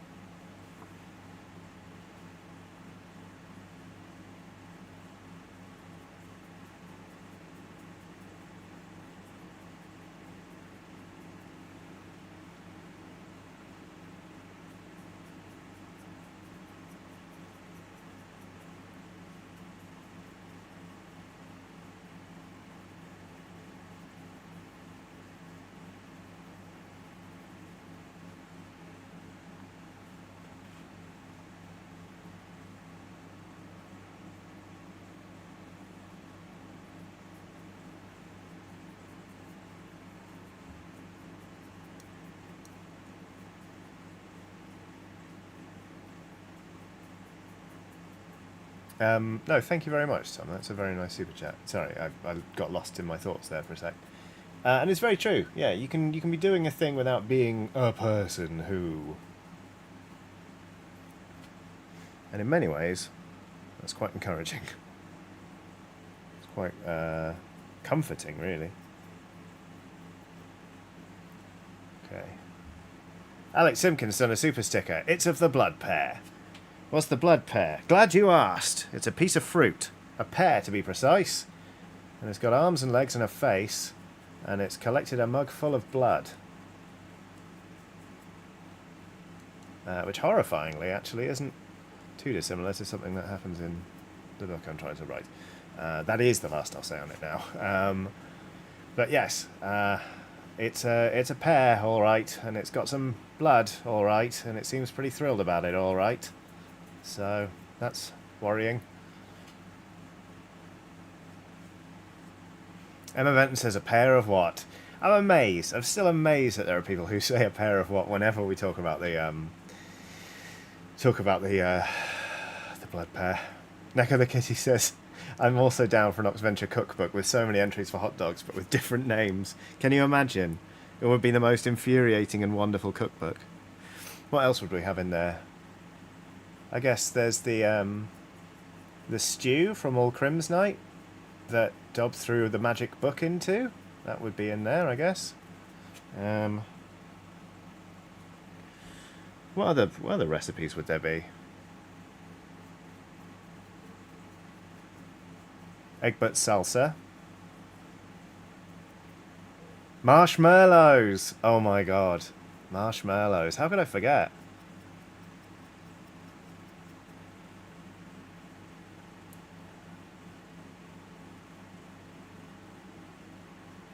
Iron Ambrosia says the nachos. I'm so sorry. Remind me. What are the nachos from? Scotch eggs, naturally. Bisque. God, this is actually quite a funny idea.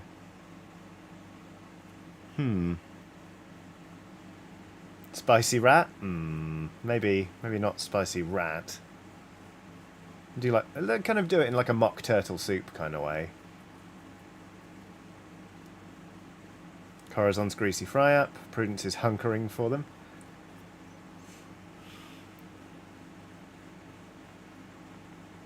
Oh, Cthulhu's packed lunch. That would be adorable. Oh, the nachos Prudence ate when becoming a werebear. That's right. Have you tried bisque yet, Johnny, says Hermit Prime. I have not. I still have yet to try bisque. But I do genuinely think of you lot whenever I see bisque written down anywhere, like on a menu or anything. So, what I'm going to do is very carefully take a small brush, babes. This is a Rosemary & Co. Kalinsky Sable 3/0. I think I'm going to take some of this same glaze that I've been putting on the belly, and I'm going to work it into some of these bits here, like a wash.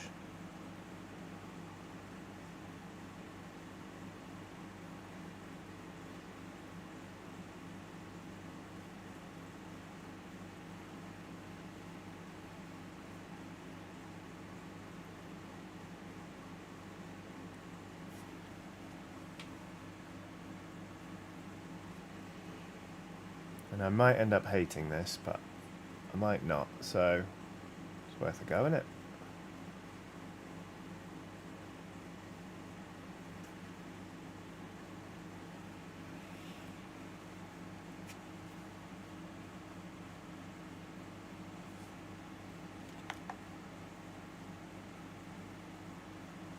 One big fancy slipknot says bisque is hot heavy cream cleverly disguised as soup. It doesn't sound that appetizing, I'll be perfectly honest with you.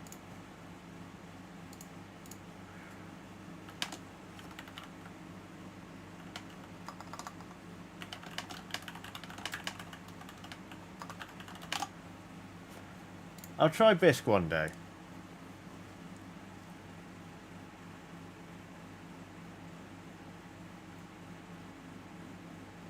I think that works. It's a little bit messy.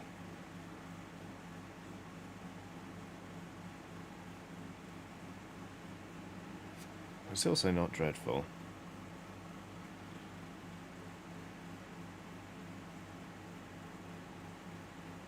And I can clean it up later.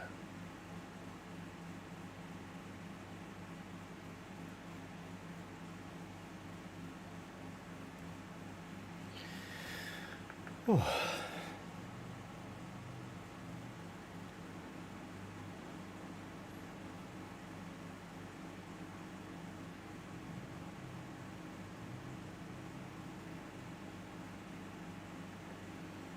Aidan says custard is also hot heavy cream. Yes, but custard's delicious. And that's not pretending to be soup.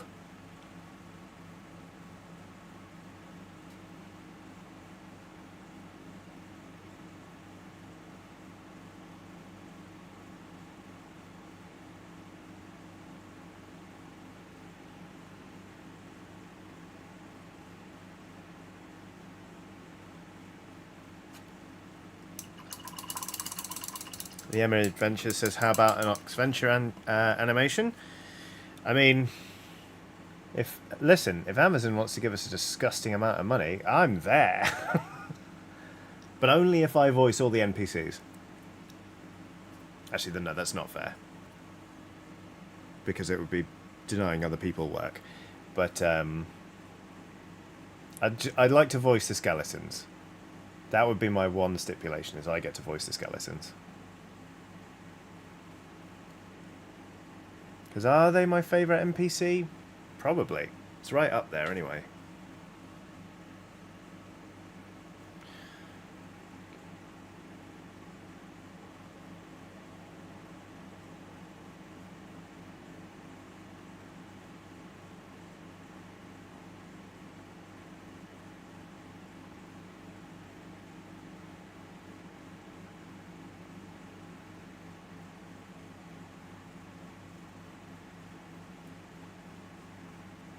Freya says Andy has to voice Chauncey. Yeah, well, that's true of the Oxventure anyway.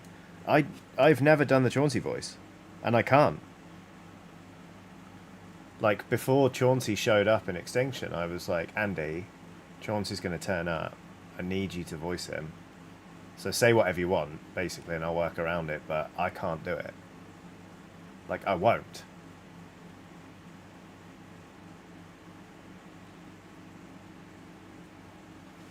Like, technically, we've never actually, apart from when he was getting knocked out, we've technically never seen Chauncey.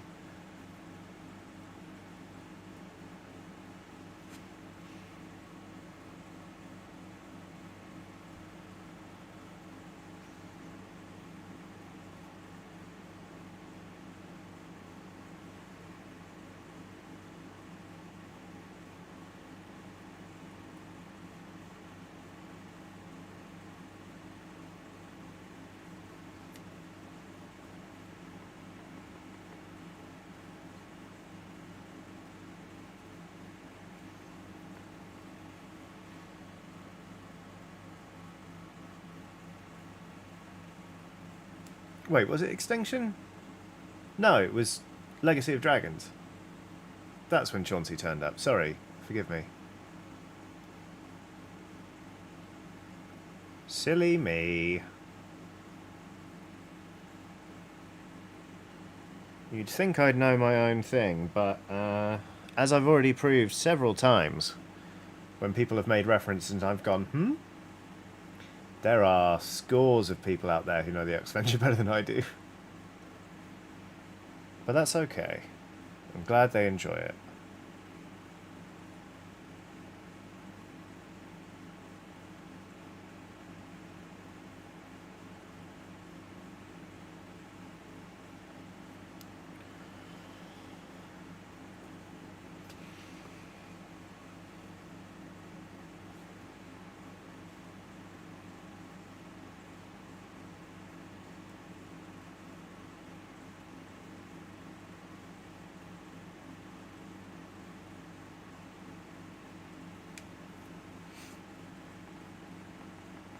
Tom Ireland says, thinking of skeletons, but not the skeletons, I loved the one shot you did with everyone being skeletons who bunked off from working in a dungeon. Thank you. Yeah, Adventure Skeletons. Co-written by Grant Howitt. I, off the top of my head, cannot remember the name of the other person. Forgive me.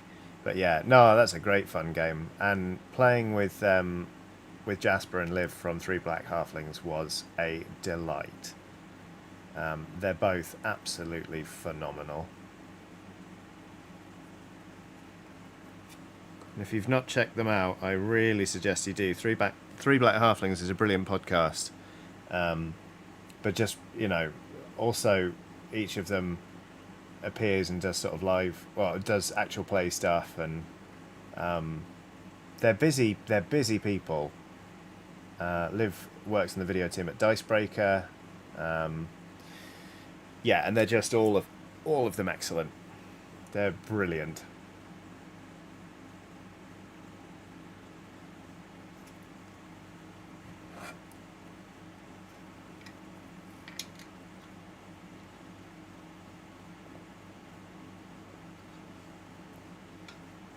That was dignified.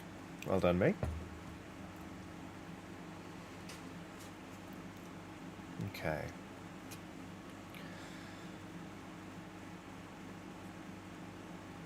Jazz says, expert drinking technique there, Johnny. Thank you. Thank you. I try very hard.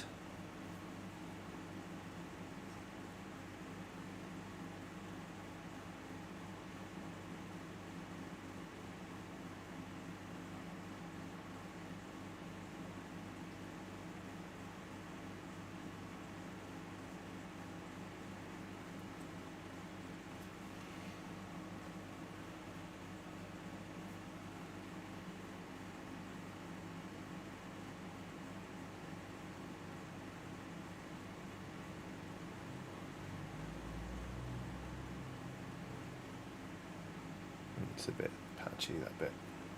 Let's pull that back a little bit.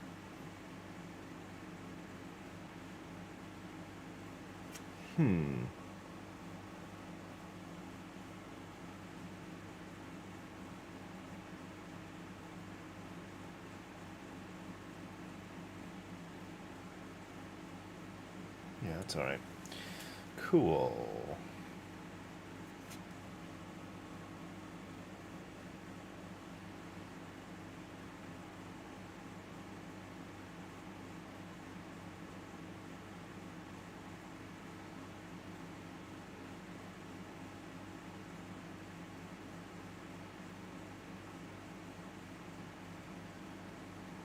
Let's do the other side.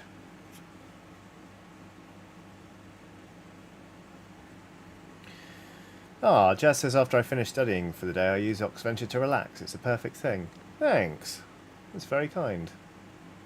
I'm glad people use it as part of their routine to unwind. Like, because there are comfort creators I go to. Like, I love Watcher, which is a lot of ex-BuzzFeed people. And I just love the way they do things, but I just also love their sense of humour, and I find it very comforting. Or my spouse and I watch Bob's Burgers quite often if we kind of need a lift. And I really cherish those things because they're part of my, like, I need to unwind kind of routine. And so it's very flattering to know that I can occupy a part of that space for other people. It's the highest compliment I think I can be paid, to be honest with you. It's very, very nice.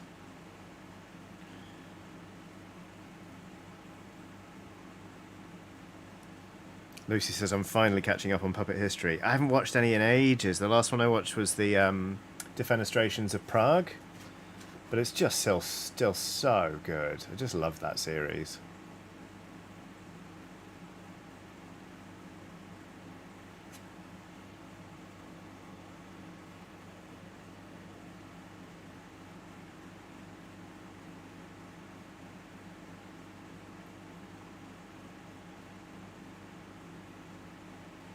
Okay, bringing this Bugman's Glow in and working it into the cracks is really helping me, actually. I'm suddenly aware of all the individual panels where I can start layering up, and that is very useful.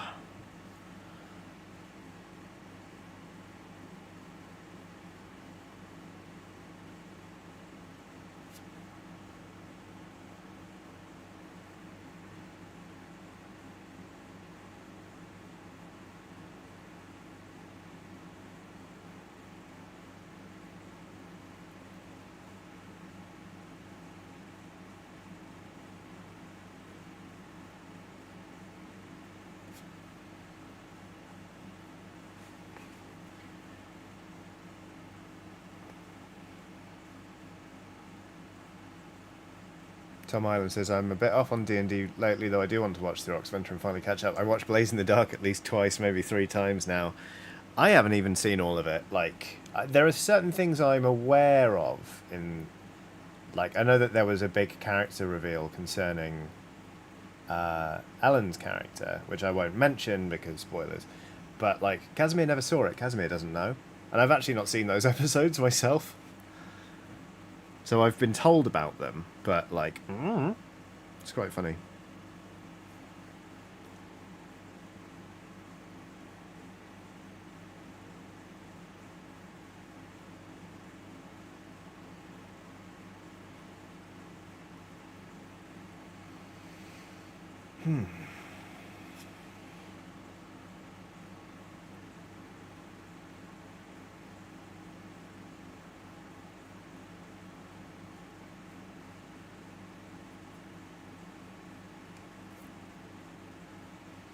I did think Blaze in the Dark, in particular, was like bottled lightning. I loved it. I think it's got such focus because it's a shorter series, and also it's a series of heists. You know, that go toward revealing a mystery. I thought it was absolutely fantastic. I'd love to get that same sense of focus into the Oxventure going forward. Actually, going forward, they said, like they were in a management meeting. Hush, Johnny, hush. An old crow has done a super chat saying, hi Johnny, quick question. How do you deal with your depression when you know you're doing everything right in your life but nothing seems to matter? I'm in that headspace right now. Sorry for the negative vibes. Here is some money as an apology. You don't have to apologise. Firstly, thank you for asking that question because, like, I think we talk a lot about mental health, but that tends to take the form of people being like, and these are my coping mechanisms, and I'm doing so well now. And what we don't talk about is mental illness, where, for example, you can be sat there thinking, I'm doing everything right, and I still feel like trash. And I actually feel I feel that a lot myself. Like, a lot of my mental illness is wrapped up in self-loathing and all this kind of stuff, and that I'm, you know, like, it's a lot of negative feelings about my worth and, you know, whether I deserve any of the good things that have come my way, etc., etc. And it's not helpful to think that way, but it's very easy to think that way. It's very, very pervasive. And during those times, I have to just... Basically, what I try and do is remind myself that those thoughts are invasive and they're intrusive and they're not an accurate reflection of how I feel about myself, and they also aren't really a fair summary of who I am as a person. Even if at that moment in time I hate myself, like, it's not fair to say that, for example, I've never done anything good in my life, you know, that kind of thing. So it's really encouraging, actually, that in your question you phrased it as that you're doing everything right in your life. Like, that's great. Like, it's good that you still recognise that you're doing it right. You know, that you are in the right place there. And while on the flip side, that can make the way you're feeling harder to bear, because it's like, well, where does this come from? This isn't fair. It highlights how, number one, yeah, it isn't fair, but also number two, like, it's it is, to all intents and purposes, to the way you're feeling right now, an external thing. It's an external pressure, because those thoughts are, like I just said, they're intrusive. They aren't welcome. So as in terms of, like, how I get through it, there are times where actually the best thing I can do is admit that I'm really struggling and let myself kind of fall down, in terms that, like, you know, I'll cancel any plans I have, and I will just go, I am not well right now, and I need to focus on myself to make sure that, you know, like, while I'm not well, I'm within that scope still relatively okay. And you know what? Like, it's different for a lot of people. For me, it looks like a complete shutdown in that I'm just on the sofa, or in bed. Like, I'll sleep, or I won't sleep. I'll just sort of lay there and just, like, just hold myself in a state of limbo, effectively.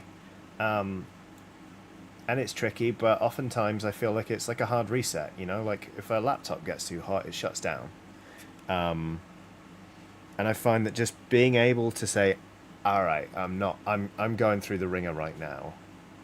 And whenever I am able to do it, whenever like I don't have a pressing work thing or whatever, allowing myself to just go bonk and fall down onto the sofa or not get out of bed for a whole day or whatever, like it can help. Like it's, you know, when they say like, oh, it's okay. Sorry, I don't mean to put a voice on about it, but like it's very easy for people to parrot out, it's okay to not be okay. But it's different. It's difficult because like, sure, yeah, everyone knows that on a base level, but when you're actually feeling depressed, like it can be very hard to believe that. But I think finding a way to give myself permission to not be functioning has made a difference, where it's like it's okay to not be okay, but it's okay to recognize you're not okay and go, let's just hit the deck for a day, you know. It's tricky. It's very, very tricky. It's because it's not fair when you are doing everything right and you feel like you're doing everything wrong. Like that cognitive dissonance is inherently upsetting. But I am genuinely very glad that you're able to see that like it's not something you're doing wrong, and I hope things improve. It's kind of just a trust the process kind of thing. And trusting the process is hard and sucky. So, yeah, it's. I'm sorry that you're going through it right now, and I do hope things start looking up soon. Because yeah, that sounds really rough. So that's what I've got for you. I hope it comes in handy. And yeah, like I say, I think it's really encouraging that you know that you're doing everything right, and just keep that in mind that you're doing everything right. You've got this, basically. So there we go.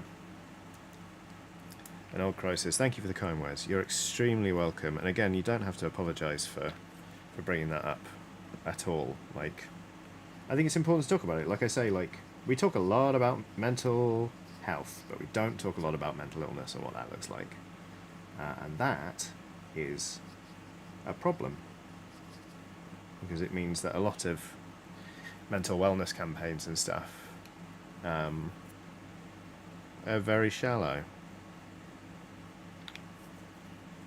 So yeah, there we go. That's my tuppence on it. While I try and work up the next colour.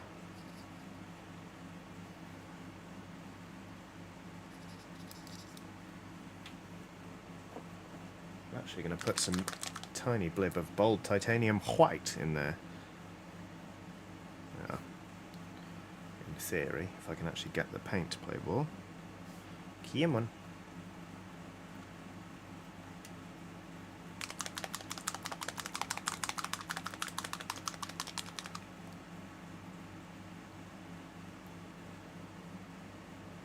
Yay, there comes some paint. Great. Good, good, good. Alright. Let's see what we get out of this.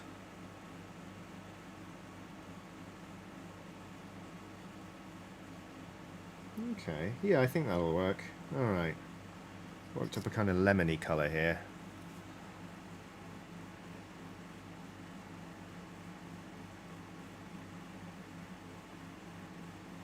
Which I've not put glaze medium in.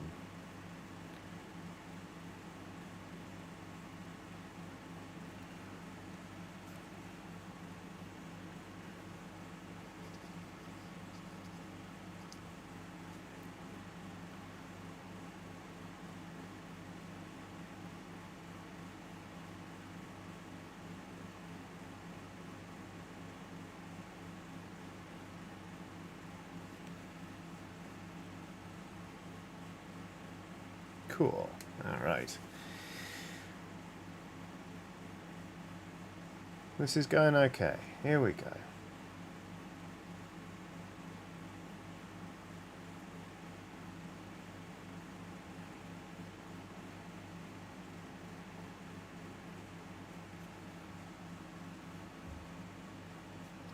Needs more water in it though. It's a little bit better in terms of brush flow. Yeah, it's a bit better. Okay, cool. Am I trying to talk myself through this? Yes, I am. Is it working? Mostly.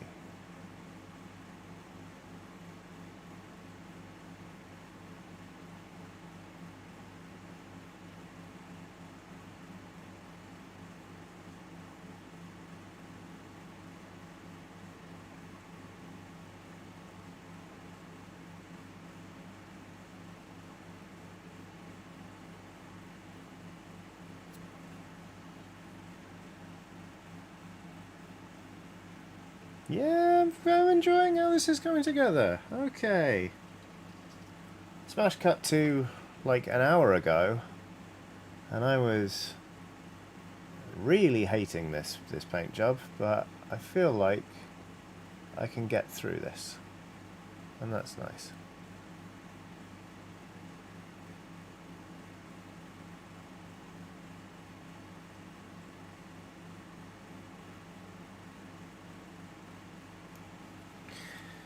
I'm going to check my chat's not frozen, because sometimes it does that.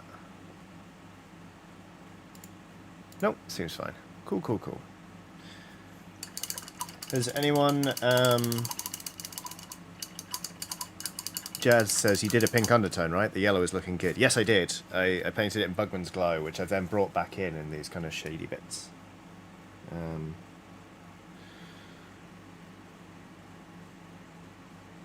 And I think I'm going to push this until I'm basically doing a cream highlight on some of the bits. That's the hope, anyway. I don't know. So far it's going alright, so we're okay. Snow Ninja Sandcat says, is it possible to remove paint on a job you just liked? Yes. You can strip the paint off a model by just submerging it in... well, you can use all sorts of things. There's a stuff called BioStrip, or you can use... There's a cleaning product in the UK called Dettol. But I just use rubbing alcohol. And it completely takes all the paint off the model. So you have to start from scratch. But sometimes that's the best thing for it. Really is. Or sometimes if you've bought a model from the internet that's pre-owned and like someone, you know, it's someone else's paint job, and you want to paint it yourself, then stripping a model is really important. And yeah. So it's, if you just make a small mistake, it's not really advisable to strip a model because you'll take everything off it. But that's when you ideally try and paint over it, or, you know, make adjustments in another way.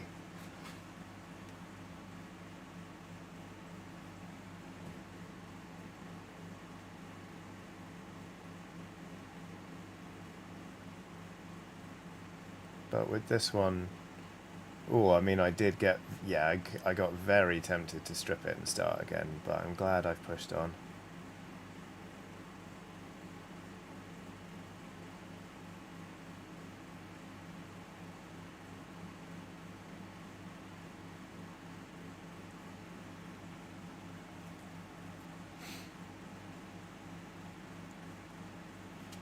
Happy Bob says, Dettol, the smell of this Australian's childhood due to my mum using it for a lot of cleaning. It smells like tattoo studios to me. A lot of tattoo studios use it. Snow Ninja Sandcat says, is it holding a mason chain? It's got a mason chain kind of coming out of its leg, kind of attached to it. Just to make it that bit more dangerous as it rampages across the battlefield. They're whimsical fellows, mangler squigs.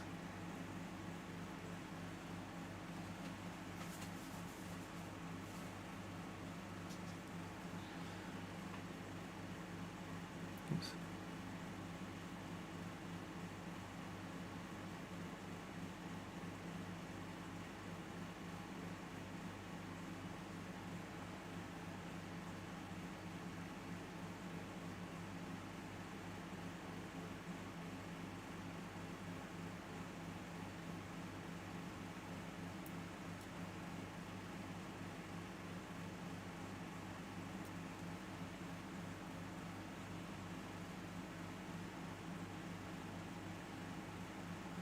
Emma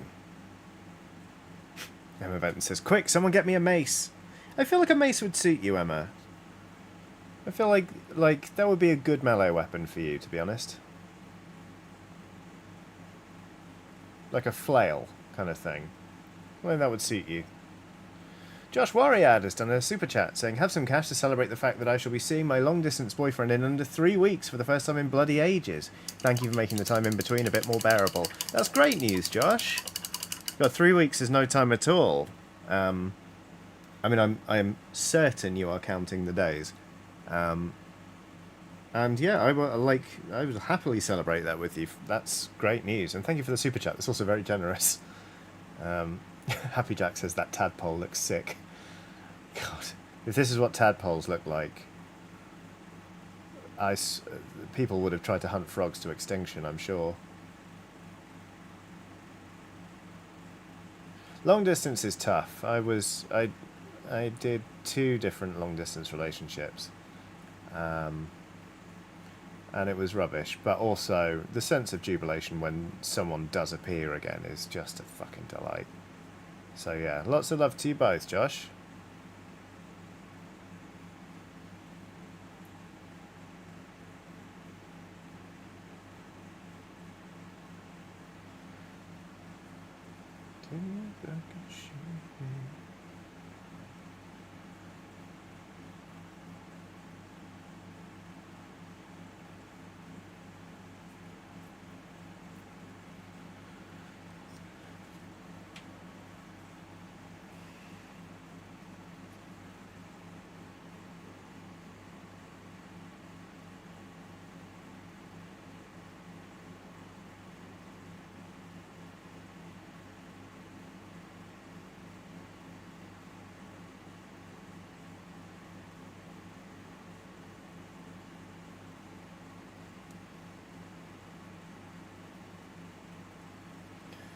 Okay.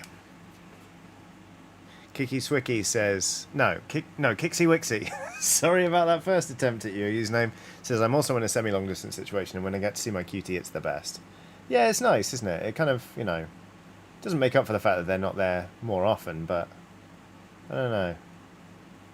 Like, I used to see my ex every other weekend, which actually wasn't even that bad, but, when you consider what some other people have to go through. But yeah, it was just like, when the door would go and it'd be like, it was just nice.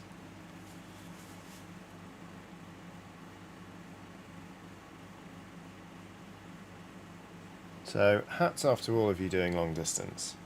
Because it sucks. But it's also, like, it's nice to have someone. But it still sucks.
Kixie Wixie says, but then there's the Sunday problem of when they have to leave and I just want to climb inside their skin and force them to stay, but I know I can't because we both live our own lives.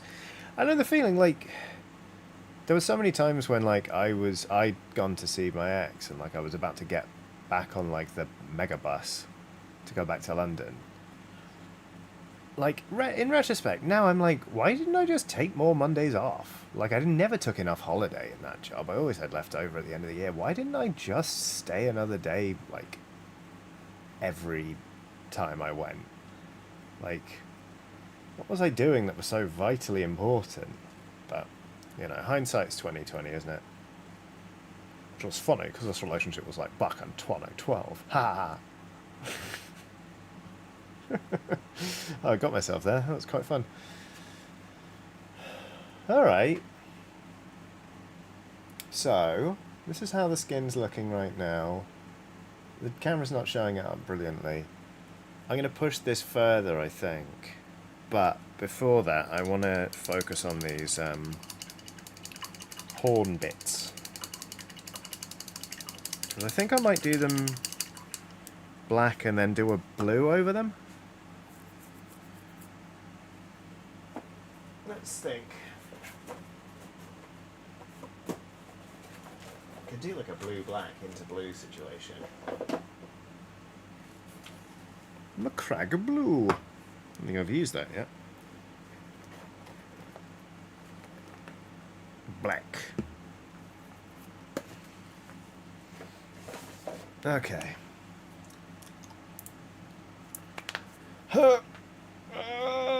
Cup of Tiefling says, I now have E17 stuck in my head. Thanks, Johnny. Oh, stay another day. That's not my bloody fault. That's your mental associations going ping. Don't blame me. Just realised I should do a bit more glazing there on this belly. Belly.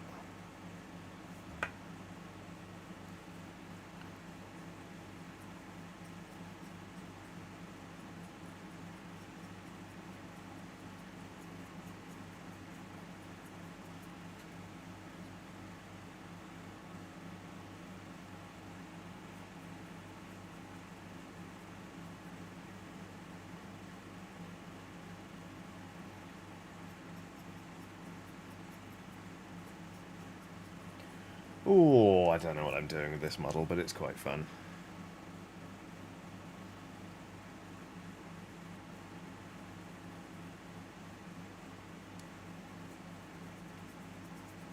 And we're blending.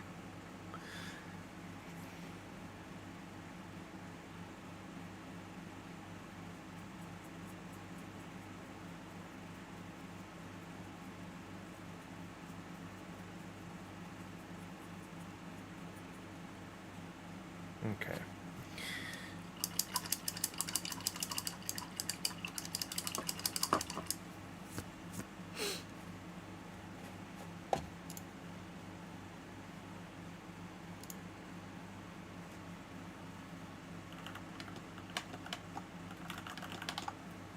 Okie dokie. Alright. What are we doing? Mixing black and blue. There we go. Emma Benton says, Johnny, are you going to try out Lies of P? Lies of P. That rings a bell.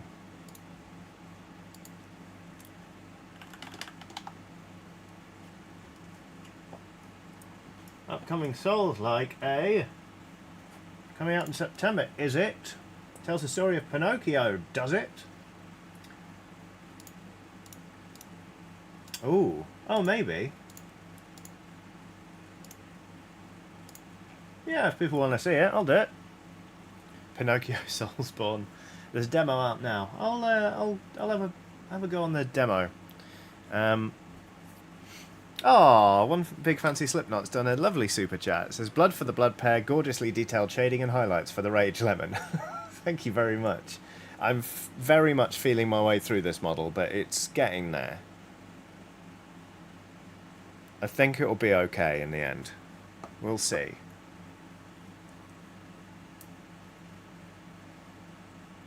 Lisa Hunt says, so sad there'll be no Johnny and Aoife Lies of P series. Apologies. I do miss playing games on a sofa with Aoife. It was just great fun. Neck of the Kitty says, Johnny, did you play any more of Mask of the Rose, aka Aggressive Flirtation Ahoy? No, because I was busy working on Friday and then I sort of had social things going on Saturday. I haven't played any more of it, and I ought to, because I liked it, but the problem with streaming visual novels is there's so much reading, so much reading to do that I start to struggle. I mean, I had to end the stream early because my voice was gone and my brain was fried. But it genuinely does impact how much I do or don't enjoy those games. Like, I've not gone back to Pentiment because, I'll be perfectly honest with you, didn't enjoy it. Because I was reading everything out and there was so much to read. But, oh, is that too thin? No, well, it's going to have to do, isn't it? It's going to have to do, isn't it? That was weird. Brain just completely fell down there. But yeah, I want to go back to Mask of the Rose because I really love Fail Better and I want to give it a fair shake. I've seen it's currently sitting on mixed reviews on Steam, which is a shame, but I'm sure it'll improve.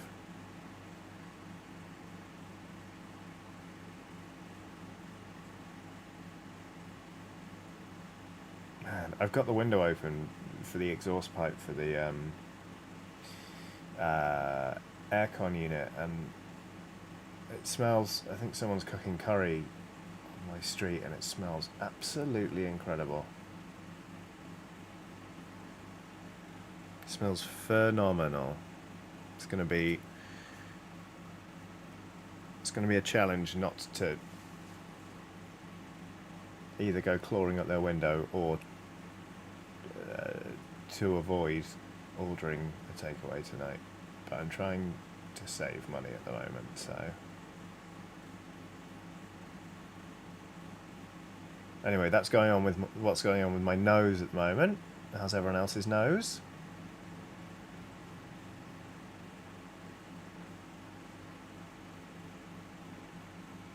Oh shit, oh shit, oh shit. Okay, we're alright. Phew. Aiden says, just go round and ask. Might be a bit weird. Hi, sorry, I couldn't help but smell your dinner. May I have it?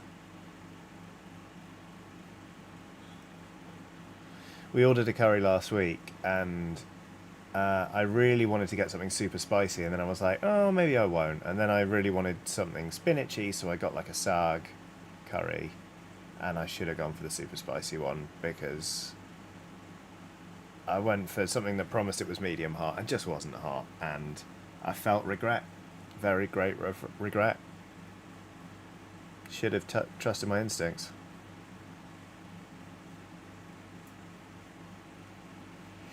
Oh, Cameron Grant says, I'm in Switzerland now. My nose was just recently filled with water from Lake Geneva. Ooh, fancy. Don't we have a nice nose?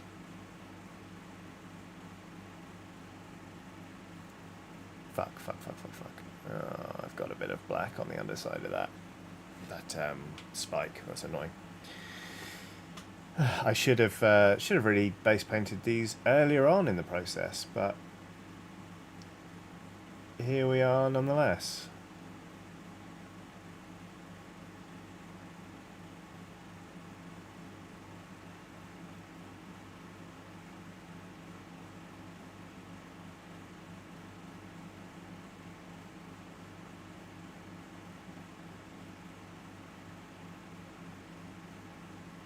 It's all good practice though. Fine brush control, etc, etc. Yeah, that's okay. Right, 5 done. 400 to go. Ah, Nick Jeffries in chat. Hi Nick, I'm alright, thank you very much. I am just about keeping ahead of the heat at the moment, and I'm painting this half of a mangler squig. I didn't like what I was doing at first, but now I'm convinced I can get something good out of this paint job, so I'm feeling better about it. Thank you for asking. I hope you're well.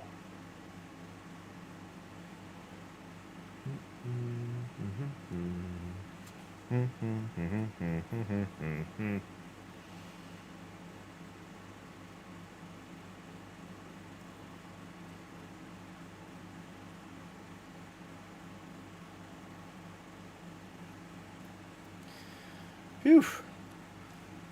Right, so I'm just going to put some music on.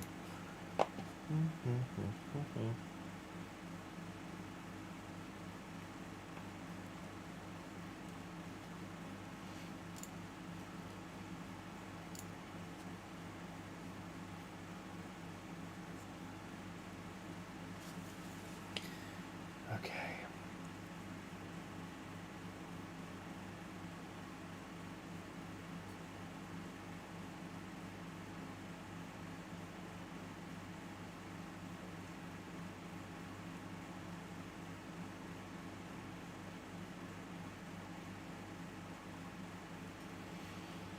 Remember to breathe, Johnny. It's important to breathe even while you're doing delicate brushwork.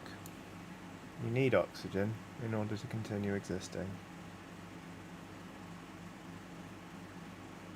Okay, there we go. Phew.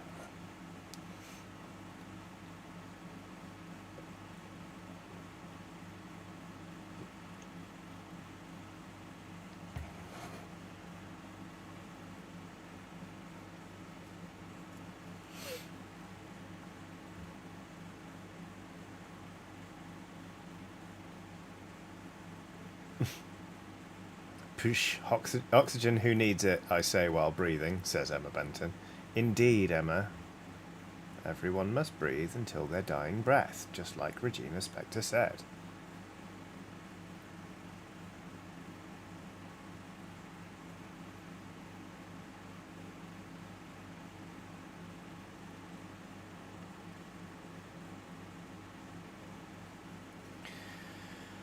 Okay, that's the head spikes done.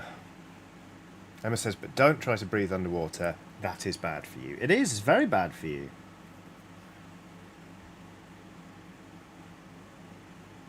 Tegan Evans says, my phone died like an hour ago. I only just got it back. Looks like I missed a lot of painting. We're doing all right. We've laid up the skin a fair amount. There's still some work to do on it, but until I don't want to do any more on the skin until I have blocked in these spikes and painted them up a bit more, because I want them to be kind of a bluish.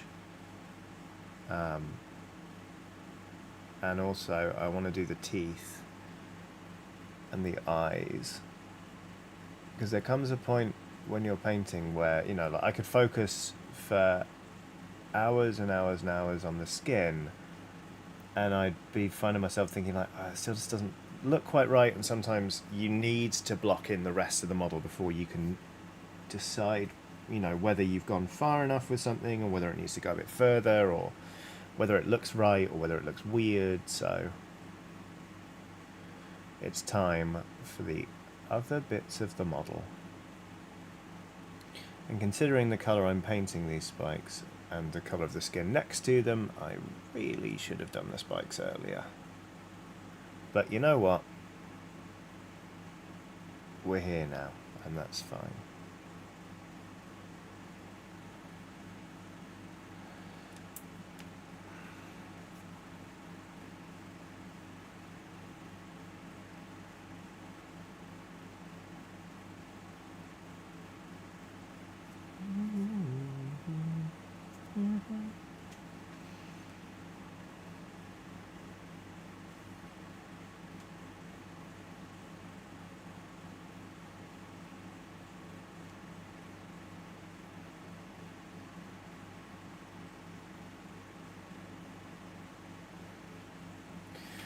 Whew.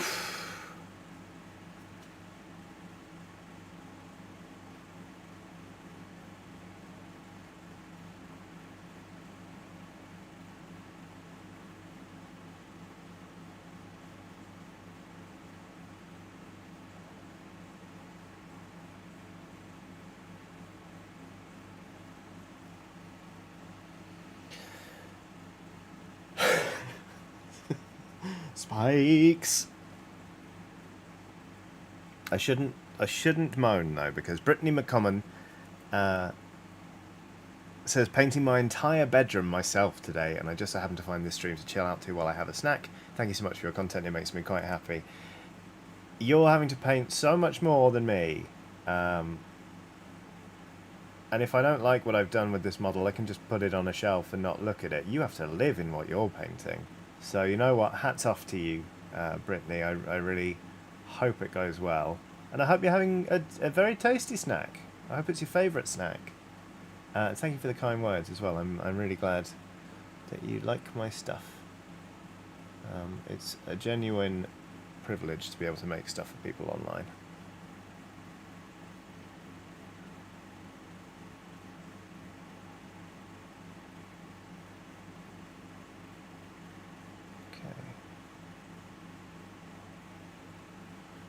Okay. Okay. Okay. We're getting there. Oof. You know what? Oh my god, look. The skin's really popping. The camera keeps changing the contrast, which it shouldn't do. But the skin is really popping now these spikes are being put in. I'm really happy with it. It's really funny how that works.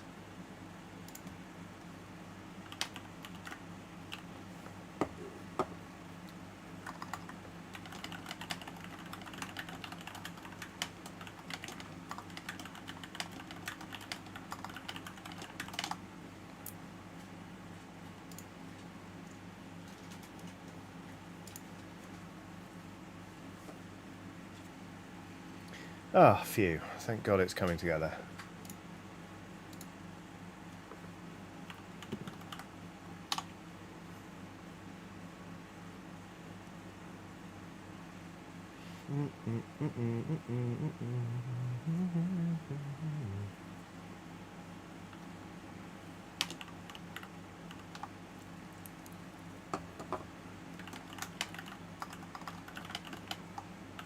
Sorry, everyone.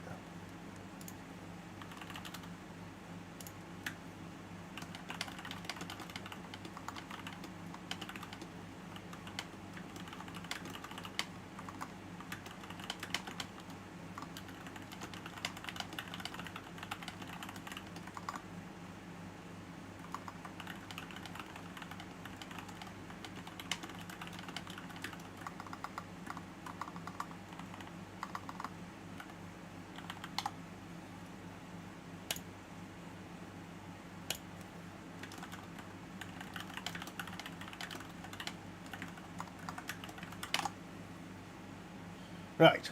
Cool. Phew. Oh, thank God. Turns out sometimes you just gotta paint some spikes, you know?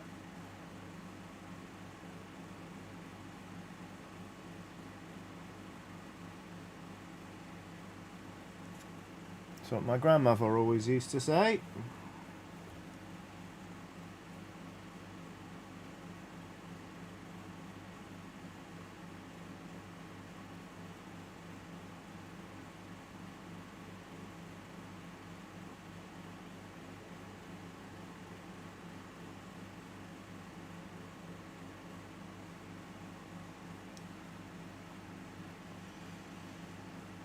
Okay.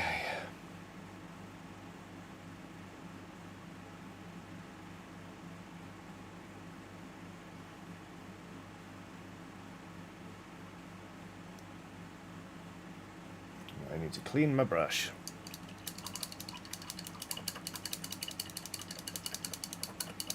Repercussion says, for a squig it might pop more literally than I'd like to imagine, them being born of mycelium and all. Well, indeed. But then you also get, like, bomber squigs, don't you? They've got, like, dynamite strapped to them, so they used to go and pop. But then that's more bang, isn't it, than pop? Potato, potato. Let's call the whole squig off. Okay.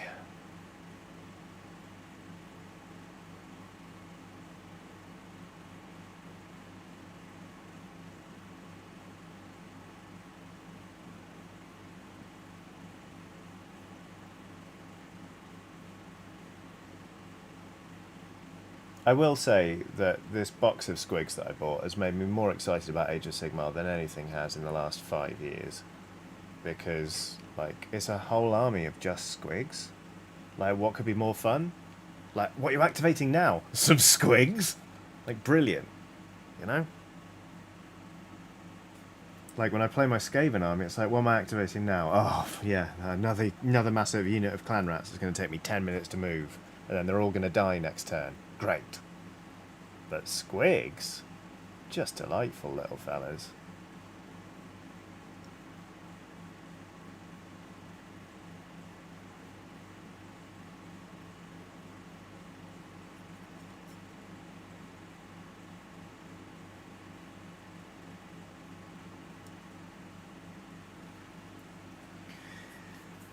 We're getting there. Way, Aiden says if it doesn't go off, it's a damp squig. Very strong.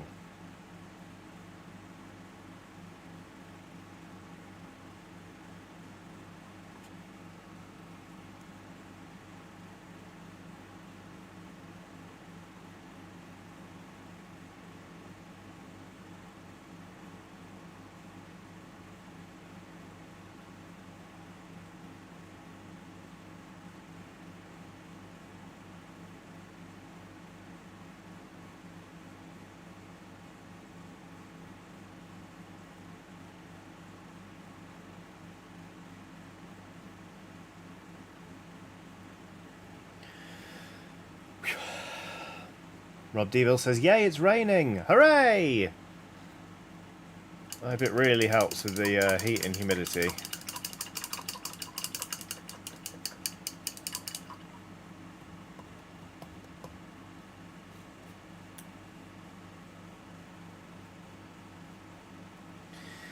Okie dokie.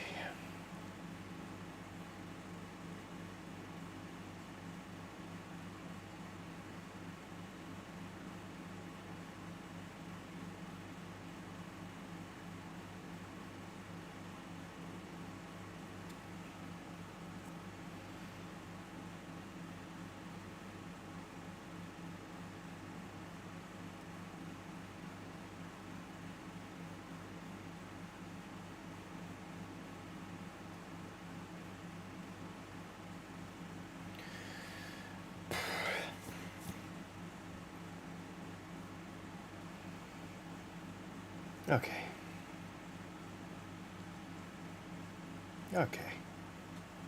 Okay. We're doing okay.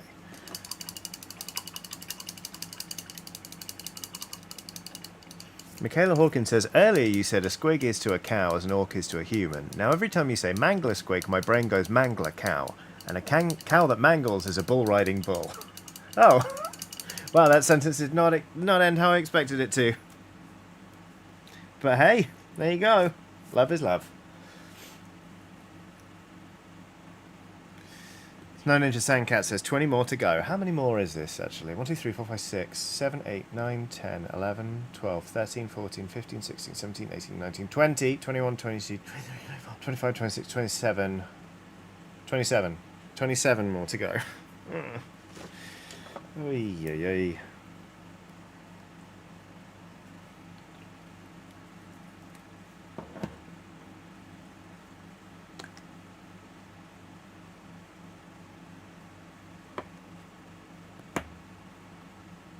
Okay.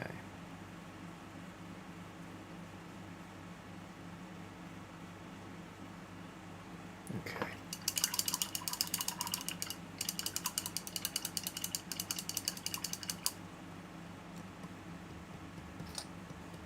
Oh, Russell Dyer says your squig is giving me Skags from Borderlands vibes. I'll take that. I love those little guys.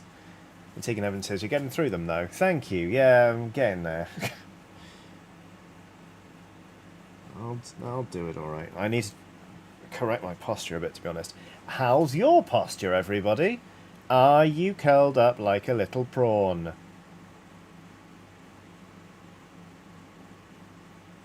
It's okay if you are, but ask yourself, is it a good idea? I am now trying to straighten my back up. I should actually really have my hips under me a bit.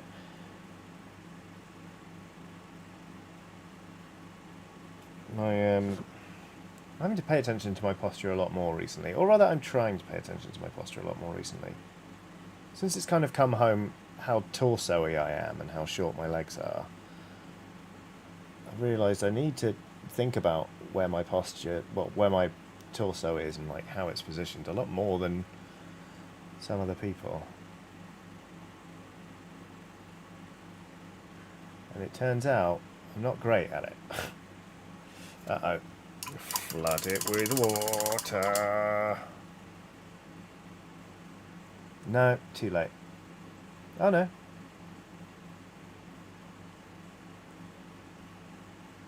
Okay, I can cover that.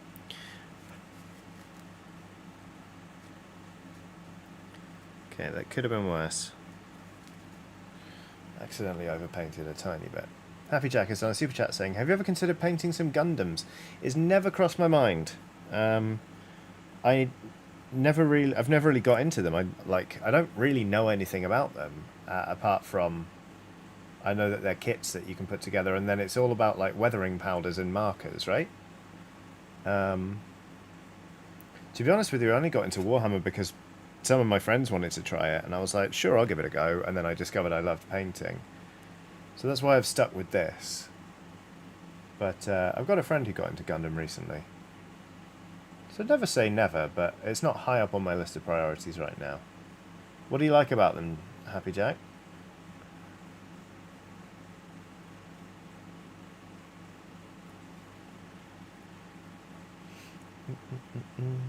Harry Choi says, I love Gundams. I blame my older brother for being so into mechs.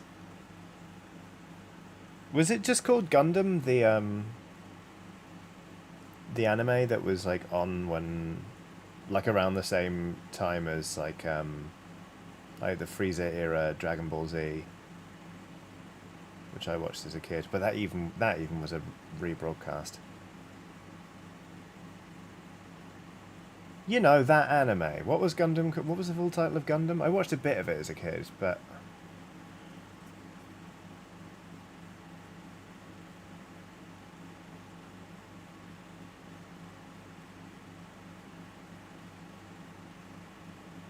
Mobile Suit Gundam. Oh no, the one on Cartoon Network was Gundam Wing. Gundam Wing, that was the one. I watched it when it was on, but I didn't really have much of an understanding of it. I remember playing a Gundam video game once for work, for review, and just being like, this is not good.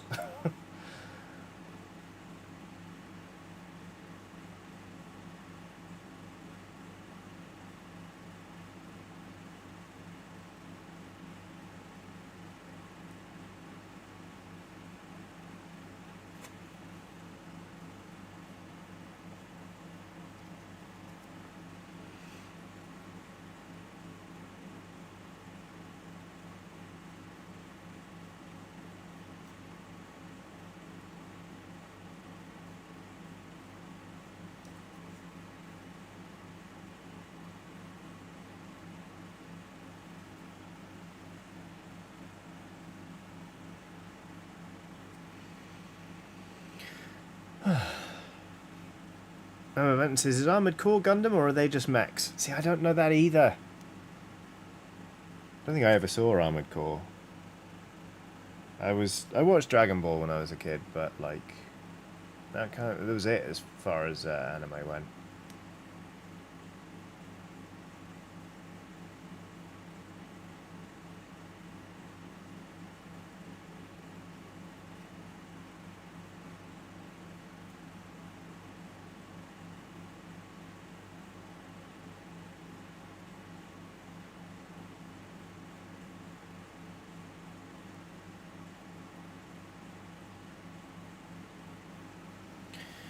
Okay, Neil, I've got one more to do on the torso.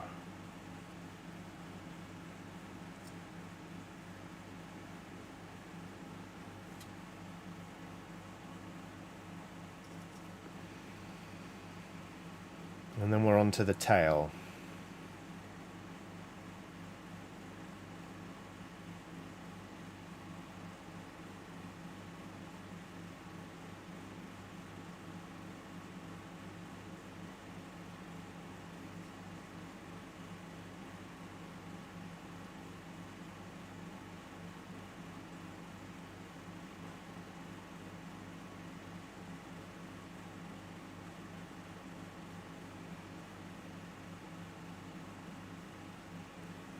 Okay.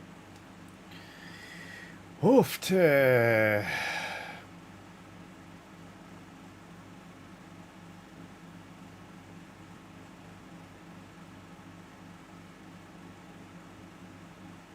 We're getting there with this. We're definitely getting there. Okay. Oh.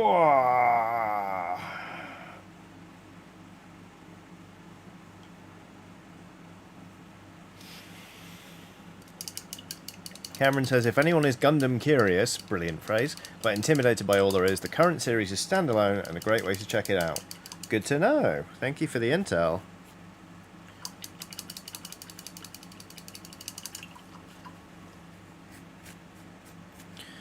Okay. We're getting there, we're getting there, we're getting there. The endless phrase of the Squig Spike Painter.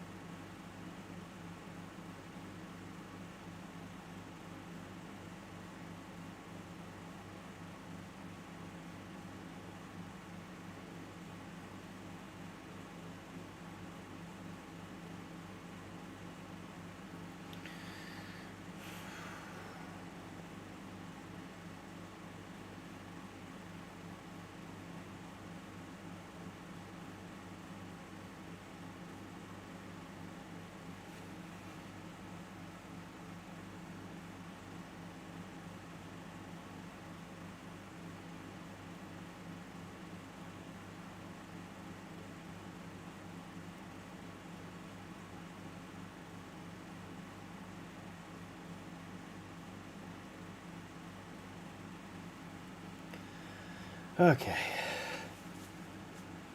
Aidan says British Rail actually used "We're getting there" as a slogan back in the 80s. Really?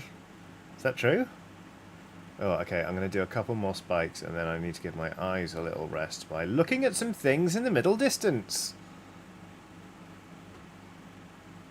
That'll be exciting, won't it?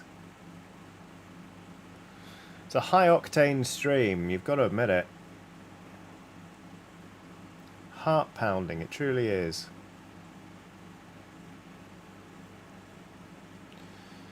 Oh, I'm liking the way this is coming together, though. A pleasing lemon squig.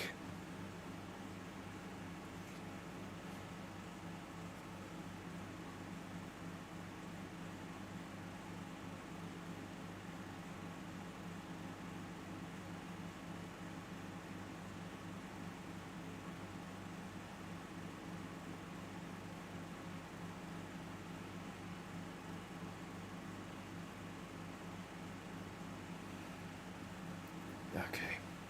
Middle distance things. That's less of a strain on my eyes. I can see a painting.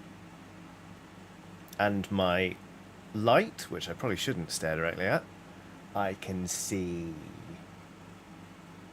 out of the window, just because the blinds are down. Nick Jeffrey says it's true about British Rail. The joke was, the full slogan was, we're getting there, but it's quicker to walk. Wow.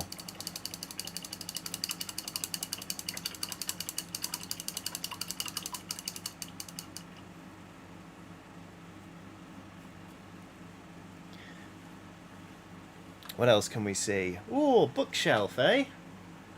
That's nice.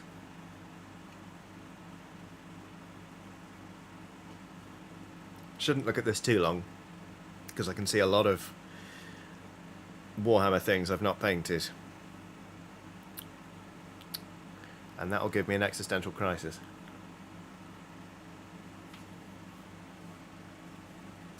Okay.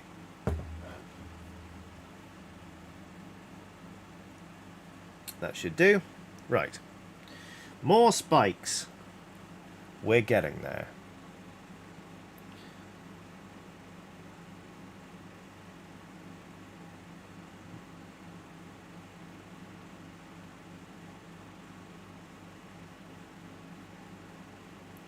Still can't believe how much of a difference one coffee made on this whole stream. Is this why people stream while drinking massive, massive energy drinks? I always thought that was just sponsorship stuff, or kind of like, young person streamer culture. Now I'm starting to think they might be onto something.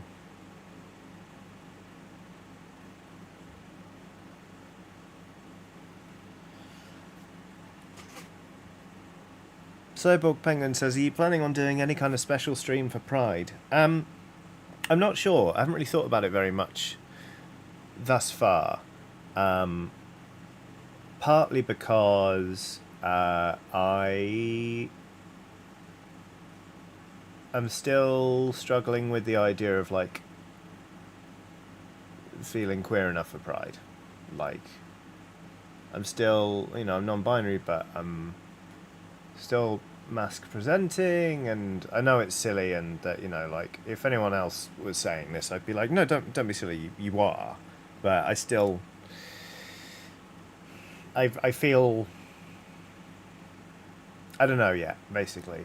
I'm slowly getting there, but at the minute I don't feel like I'm enough for Pride, so I will continue to have a think.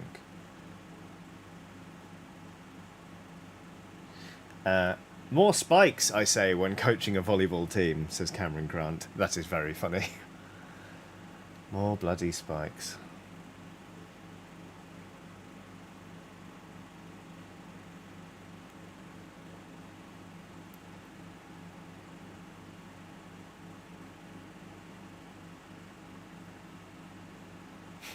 Tom Island says, I like the joke that pretty much the queerest thing you can do is question if you are queer enough. And yet, I also do totally feel you on that, Johnny. Thanks, Tom. I hadn't heard that joke before. I'm slowly getting there. I'm slowly, you know, leaning into being non-binary a bit more than I did. And, like, I'm enjoying kind of experimenting in my own small little ways, but I'll see if I get all brave in a little bit. But if I don't do any special Pride stream, then, like, that's why, and please forgive me, basically. Okay. 4 left here, 3 and 3. 3, 6. There's 10 left. 10 to go. Whew.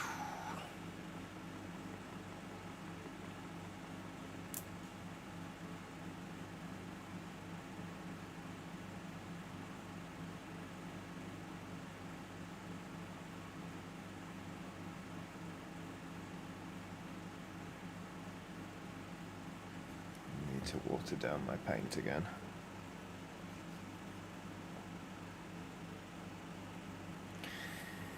Ooh.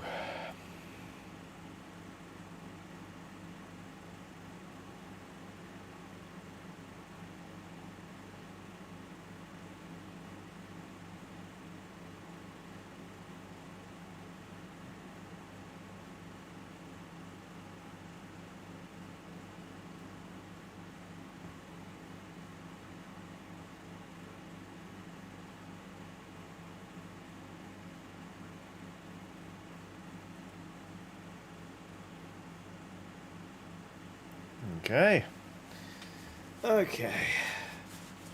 Aidan says he's still doing a Pride-themed event for the brewery. So, yeah, Hackney Brewery on the 22nd of June. I will be taking to Hackney Brewery is it the High Hill Tap Room, which is on Lockwood Way in Walthamstow. Confusingly enough, the brewery started in Hackney and then they moved to Walthamstow because they needed a bigger premises. But anyway, we're going to be playing Mario Party, and the idea is what we're going to do is split the room into 4 teams, play a big game of Mario Party, and the winning team gets a free pint. Simple enough. And yeah, that will be the thing. So, aside from me being non-binary, it's not very, like, overtly Pride based. But I think it'll be fun, and I think I might, you know, bring down some flags and some treats and stuff, and try and make the place look, well, just make it feel a bit more like a Pride event.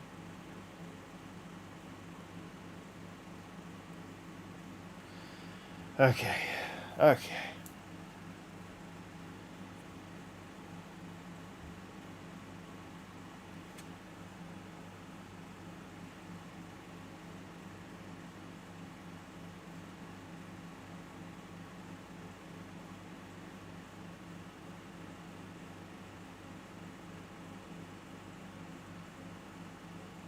Oopsie. Oh no. Flood it with water.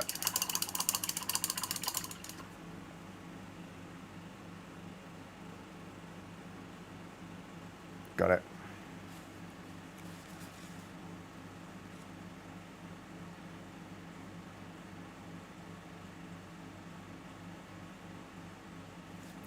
Phew. Ugh, made it worse. Okay, well, I'm just going to have to fix that with different paint. Phew!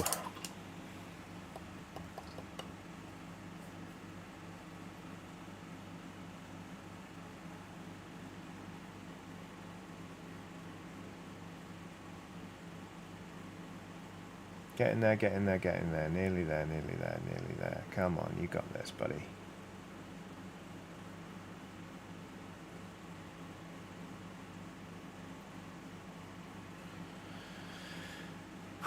The Wandering Weird has done a super sticker of a unicorn with a rainbow-coloured tail and what looks like a blue mane and then like a really glowing red nose, which is like, is this Rudolph the Red-Nosed Reindeer after they realised who they really were?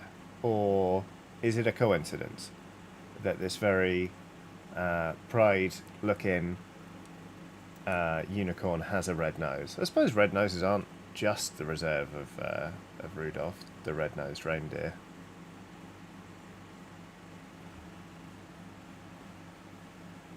Or maybe this is technically Rudolph in like incognito mode, like, you know, it's like if Rudolph was just going around the other 364 days of the year as Rudolph, they'd be swamped and we'd be like, oh my god, Rudolph. So why wouldn't, you know, hiding in plain sight, why not be a fabulous unicorn, you know?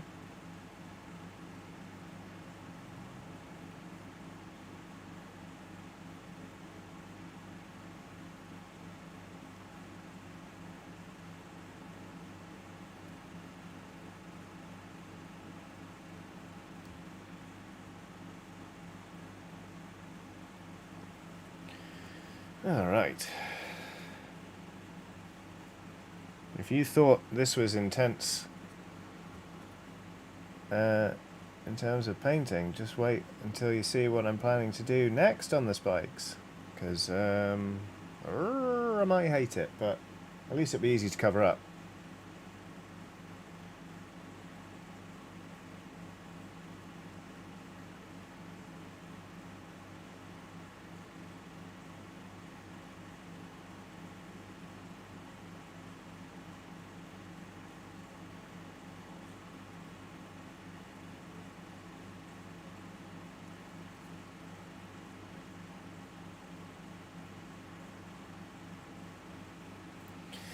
Okay.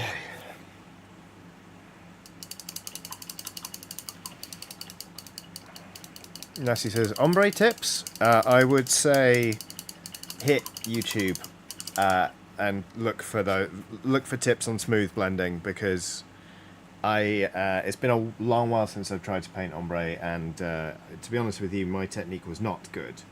So maybe look at wet blending. Like, wet blending can be really good for smooth gradients and colors. A lot of the tutorials you pull up will probably be like, first get your airbrush, and if you don't have an airbrush, obviously that's not that useful. But so I would say look up wet blending on YouTube. There'll definitely be good tutorials.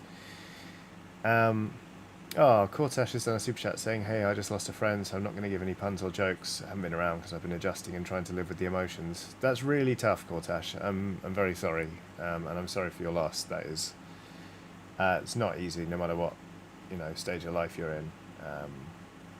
I have lost people in the past, and it is hard.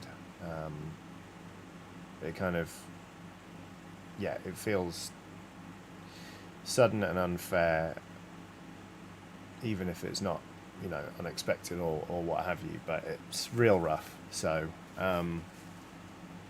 yeah, I hope you're taking care of yourself. Like, it sounds good that you've been adjusting and trying to deal with your emotions, and it's a process, you know, like, and progressing through it isn't always going to be in a straight line. So there are going to be days when you feel relatively okay.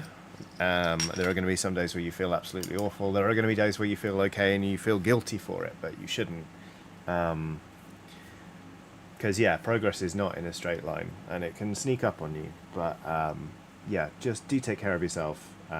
Lots of love to you. That's really, really rough. But thank you for checking in.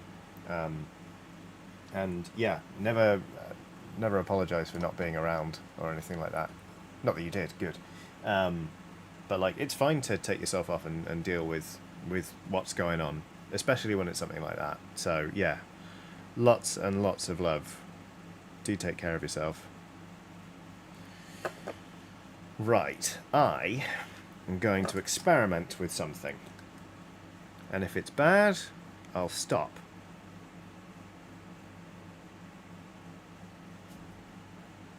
Let's see what we get.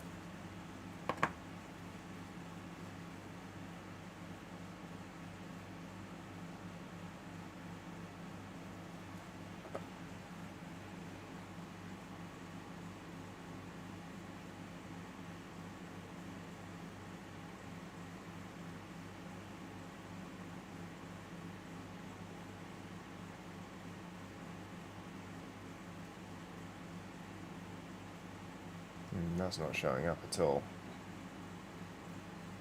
What if I just...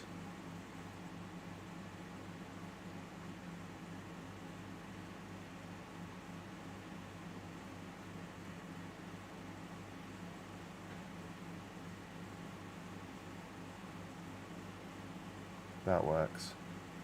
I wanted to do lots of little blue dots, but you know what, this blue is barely even showing up, so I'm just going to paint some of it on and then use a lighter blue to do a highlight. Very small highlight.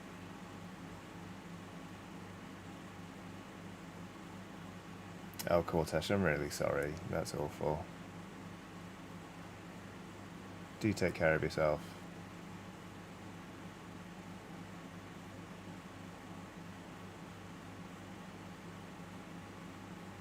Right. Here we go. Blue, black, squig spikes.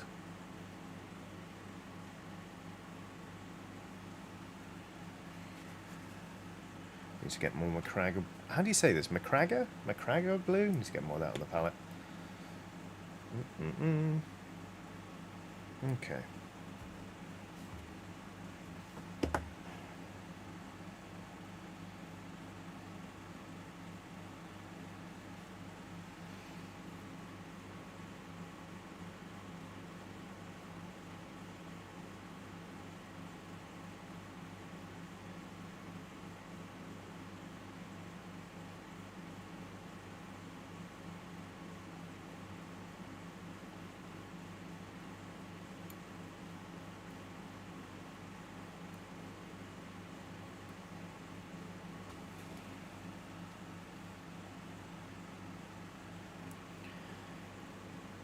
Haywire says, pronounced in media like Macragge. Macragge blue. So weird.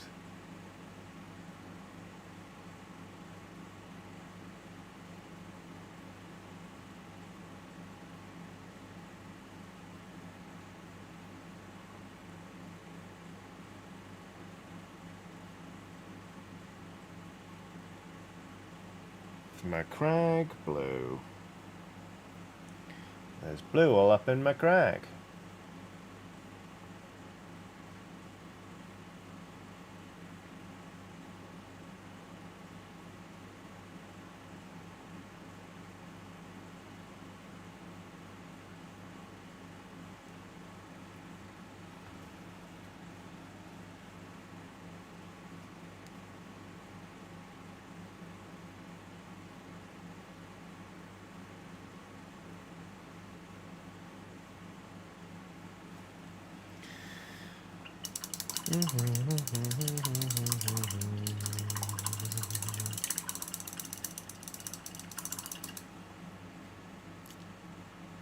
Haywire says it's always only ever really been shouted, so I don't know what if it means Macragge must also be shouted at all times, like he would say with Brian Blessed.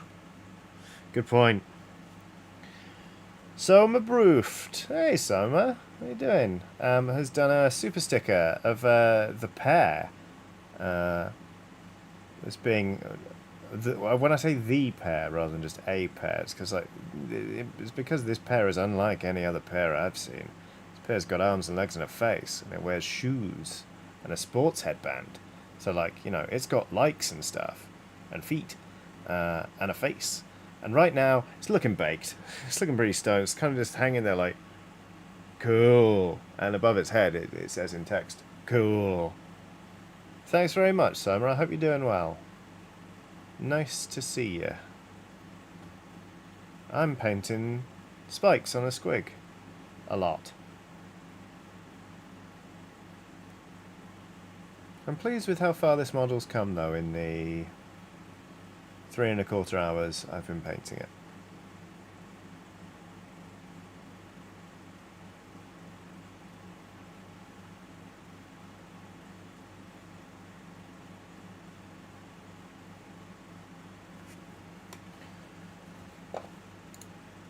I do feel like my painting has improved lately in quite a big way as a result of me really just sort of trying to push myself more, and that's very gratifying. It's nice to put in effort and be rewarded with a visible result.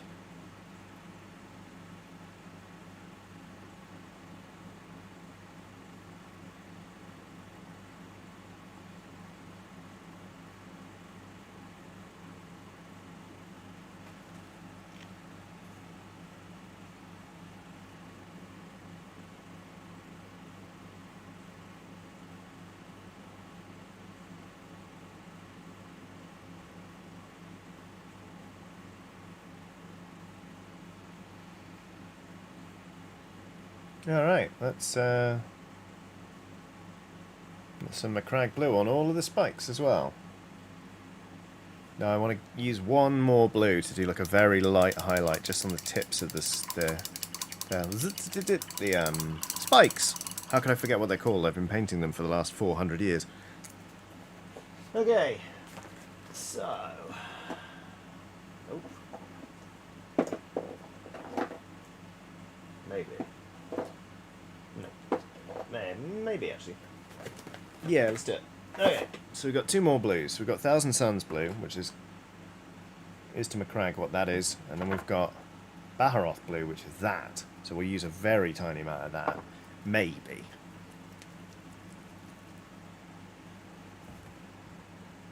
Cameron Grant says, the squig looks like a spiky pear with a hunger for blood. Uh-oh. Well, that's worrying. Also, this paint seems quite runny.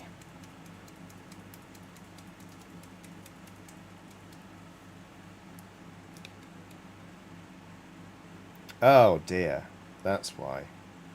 Oh, I think I had to rescue this paint before. It's quite lumpy. But you know what? This should be fine.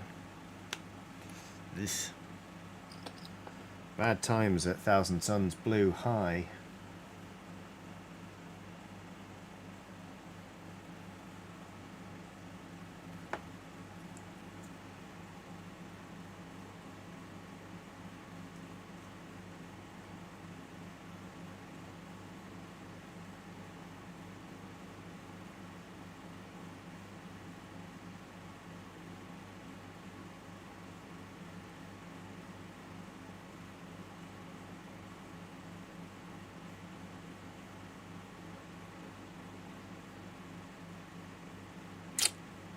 Not loving it. Not loving it.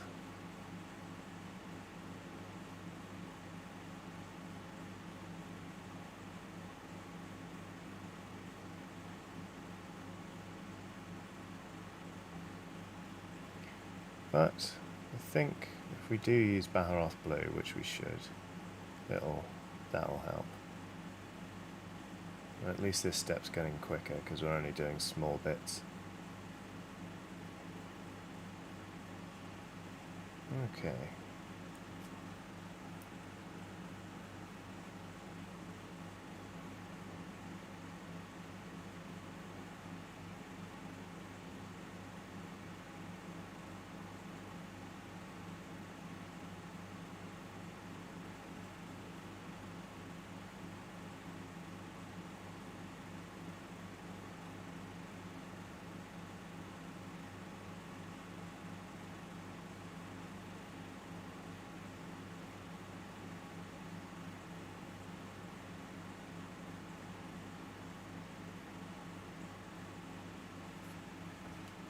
Yeah. Well, the overall effect's quite nice, actually. Okie dokie. Not a disaster.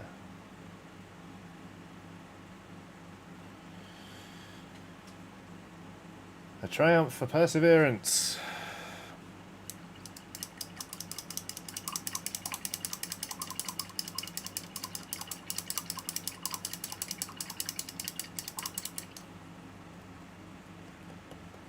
Okay.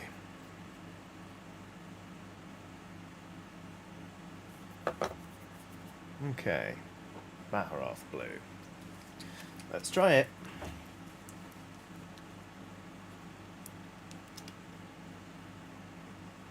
That needs watering down because it's an edge paint.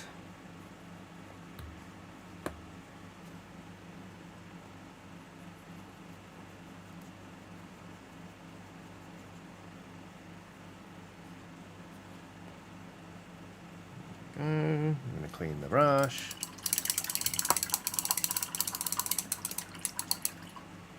Soma Brift says, oh, I just saw the flail attached to the knee of this creature. This thing is beastie.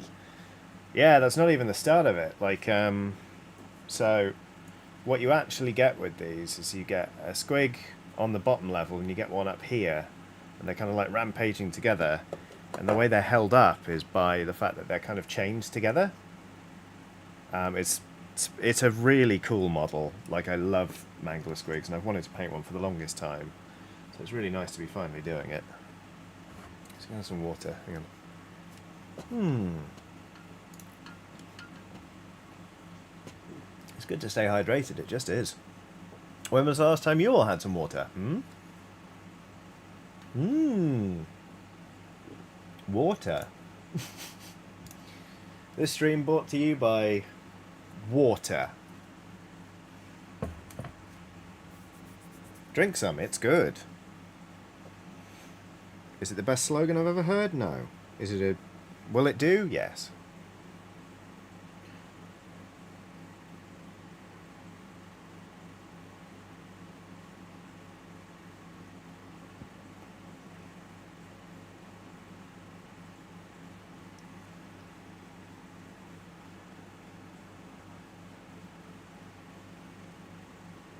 Oopsie, too much.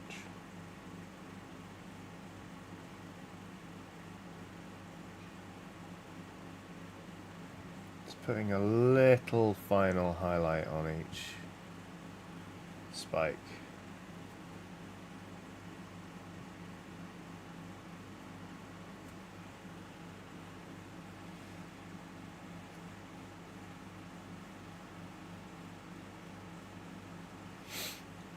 Neko the Kitty says, I have to send 2 emails to clients who don't like my firm and then call someone who refuses to pick up or return calls. Got anything stronger? What you need is water that's been turned into booze.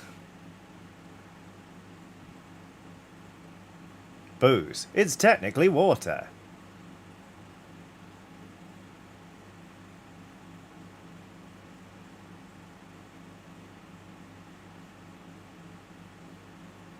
This message brought to you by the Guild of Oversimplifications.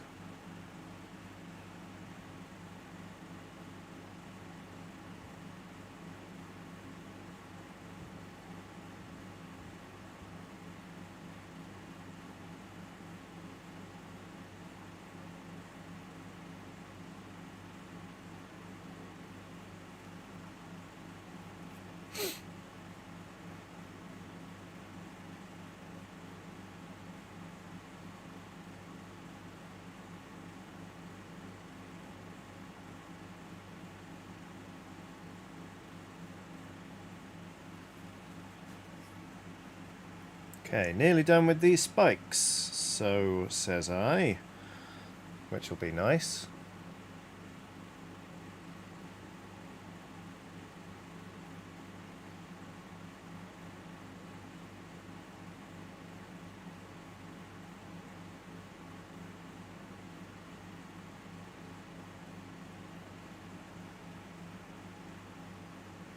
Carry choice is angry lemon. There's an angry lemon. Furious lemon.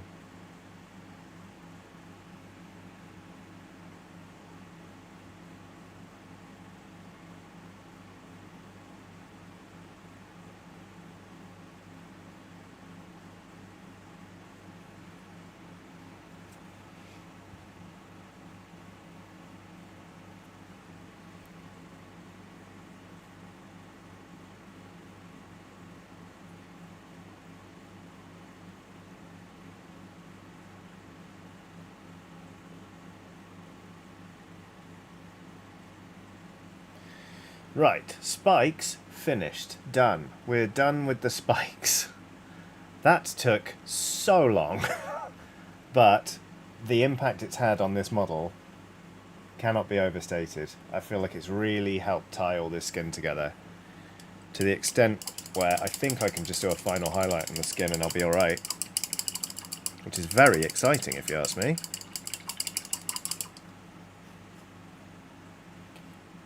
Now, there are some bits I would like to work on. The face needs some work. As to the teeth. You know what? Let's do this skin highlight. The underside could do with a bit more love as well. You know what? No, I'm going to save that final highlight. Let's work on these teeth. Let's work on the teeth. Anonymous says, was it a difficulty spike? Boo, Anonymous. Boo. Boo. Boo. Okay. Right. Where have you gone? Hello, and welcome to Non-Binary Person Looks Through a Box of Paints, looking for a paint. Today we're after Blood Reaver Flesh. Where's it gone? I don't know. That's not it. That's not it either. That's not it. There it is. Great app. Great app. There you go. Okay. Hop.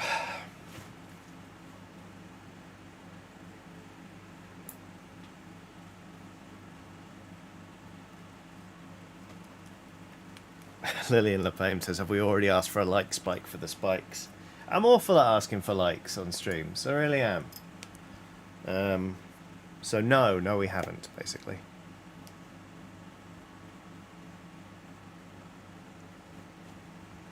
Right.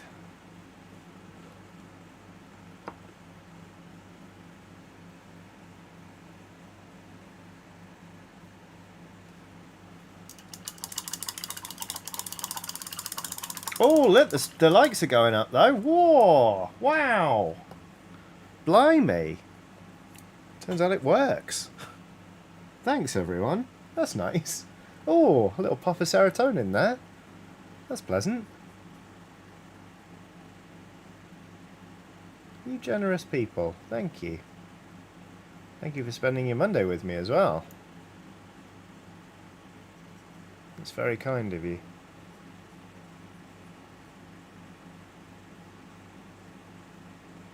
Why are you painting the teeth brown, Johnny? Because squigs have awful oral hygiene.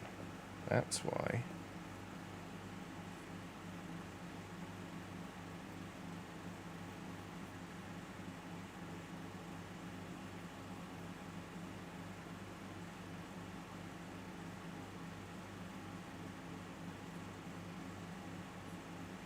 I do admire Outside Xbox's starting a stream by asking for an unearned like spike, and Andy occasionally refusing to do anything until the likes hit a certain level. I think that's very funny. I also think it's the kind of thing that only a channel of a certain size can do. And the way they do it is very endearing. I like it, it's funny. But then Andy and Jane are very funny anyway, so... As is Mike, obviously. I just hadn't mentioned Mike so far in what I was talking about.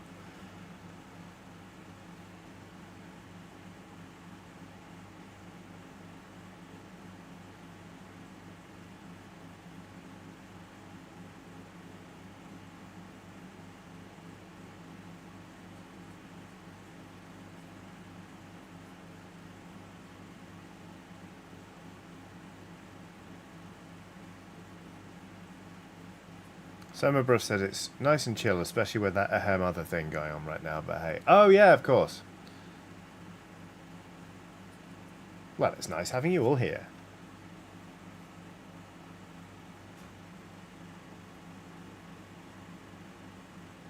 Getting quite hungry though, starting to think about what I want for dinner. I mean, I know what I want for dinner.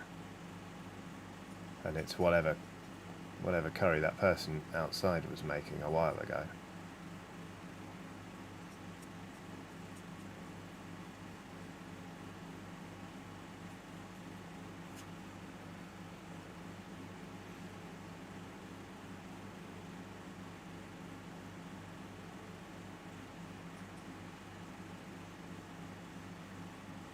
Aiden says, now you have to mention Ellen and Luke. No, I don't. They're dead to me. No, I'm kidding. Ellen and Luke. There you go, I mentioned them. And aren't they lovely? They're very nice people. The whole mumping lot of them. How dare they? Where do they get off, eh? Eh? Oh, that's a mistake I'll have to correct later.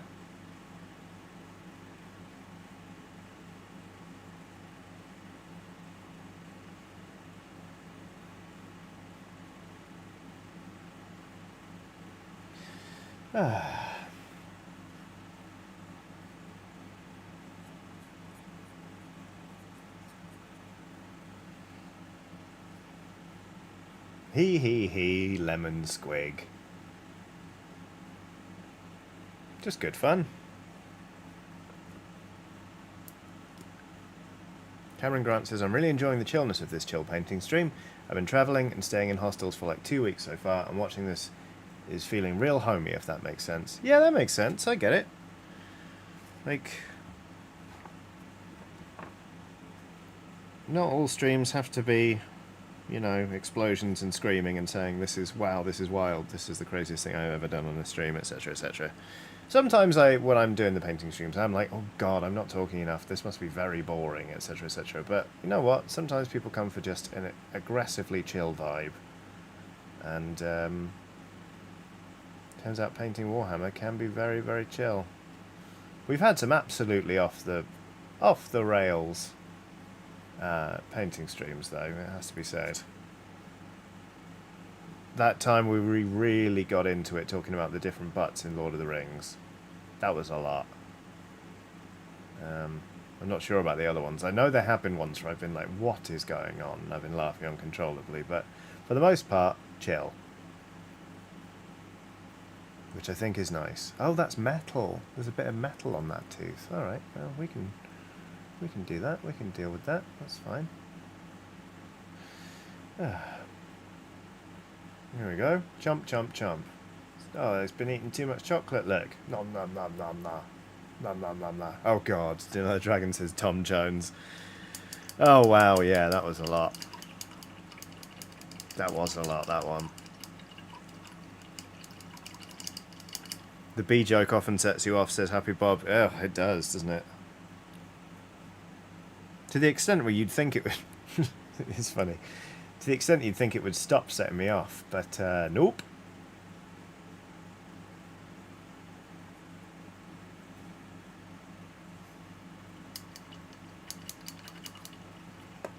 Right. The science boy says, does the squig hurt itself when it closes its mouth? It seems dangerous. I don't think it does, because, like, if you look at how small these teeth are, and, like, there's quite a big gap there, and it's also got a tremendous underbite. Underbite? Overbite. Underbite. I think it's alright, you know. And its tongue, it'll know to keep its tongue in.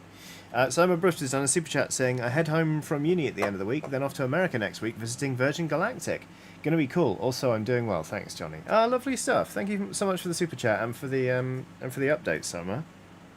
That sounds like some very exciting stuff coming up. I hope you have a very safe and pleasant journey to America, and that coming home from uni isn't too much of a stress. Right. The science boy says it could poke an eye out. The squig probably could poke an eye out, but you'll... Hang on, notice in one sec. See how small a squig's eyes are? Like, odds of it happening are pretty low. Speaking of the eyes, I need to get some paint in around one of them. Because, oh actually, possibly from a previous fanging incident, there's actually some missing skin from around this eye on the squig. It's got some exposed blonde, which is very sad for squig, I think you can agree.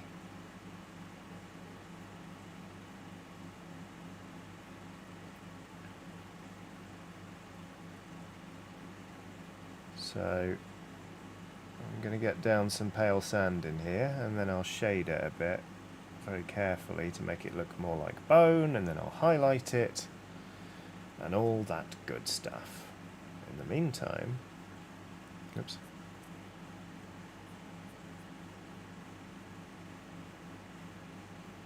No, that looks awful, Johnny.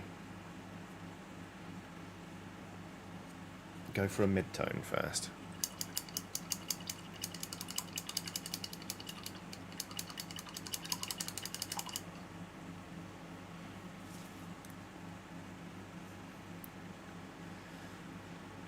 I would like to, there's two bands around here that I've ignored so far. Actually, that one's not too bad. But I wonder, should I paint them up as metal or...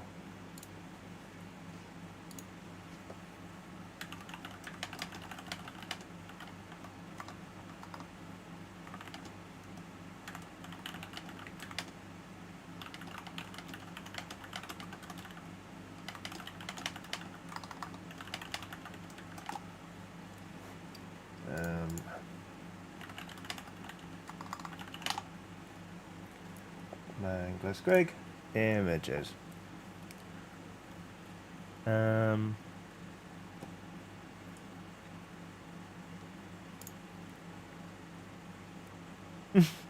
Benton says, "Oh yes, pale sand, my foundation colour, along with sickly Victorian children about to decide, about to die of consumption probably." Dang, Emma. I mean, there was that point where I was trying to work out what my skin tone was versus the skin tone of... Oh, I have painted it up as leather. Okay, great, cool, good. When I was trying to find the right skin tone, and I was like, oh my god, is that my skin tone? It was humbling, I'll say that much. Okay.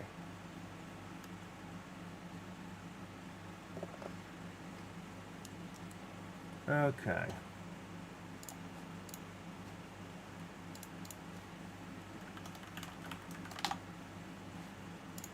Okay. Need a dark brown, darker than blood flesh. Hello and welcome to Non-Binary Person who looks through a box of paints trying to find a paint. Today we're trying to find a rhinox hide, I think.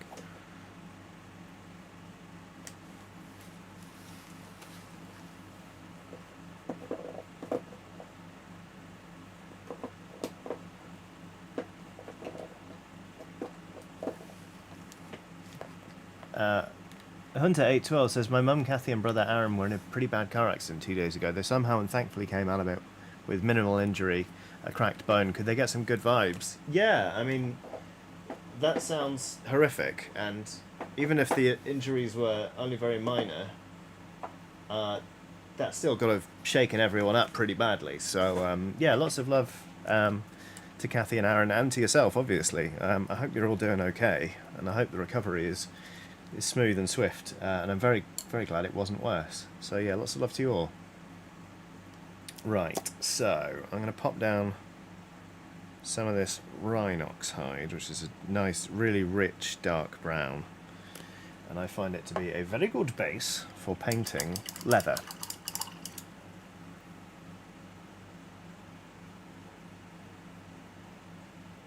Oh god, that's way too much water there. Well, I've just wrecked that, haven't I? Or have I? Yes, I have. Yep. Oh well. Good times. There wasn't nearly as much paint on that palette as I thought there was, so then when I added water it just went...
Okay. Phew.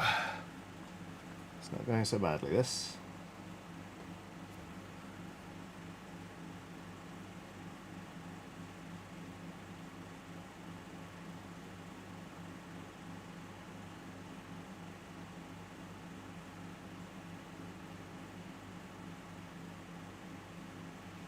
I think what I might do is finish up this band, paint up the other band, just with this base colour, and then I might call it a day there, because it's getting on for 8 o'clock here in London, and I'm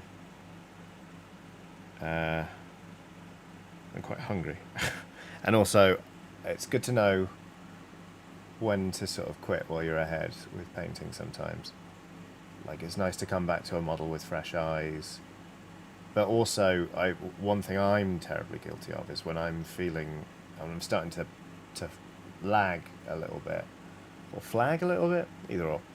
When I'm starting to sort of get a bit tired, I start getting real lazy with my painting and real sloppy, just to be like, I'll just get that bit done. And it never helps with the model, and I should just stop.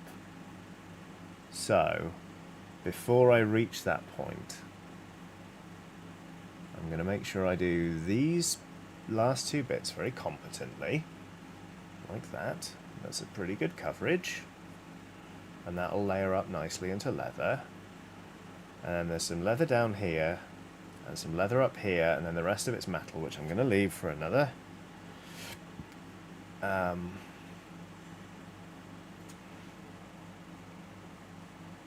time.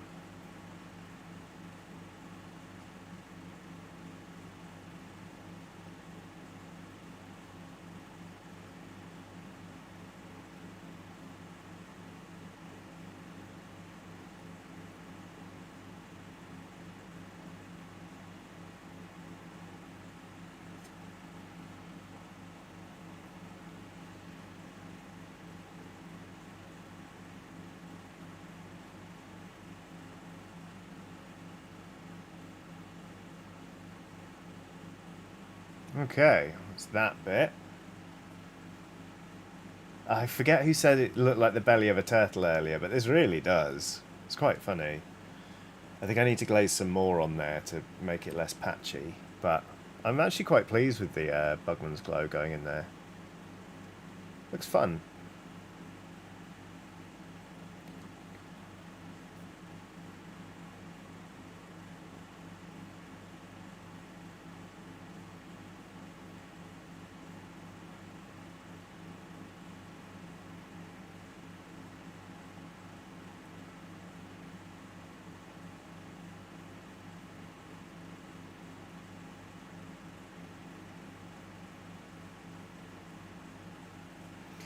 Okay.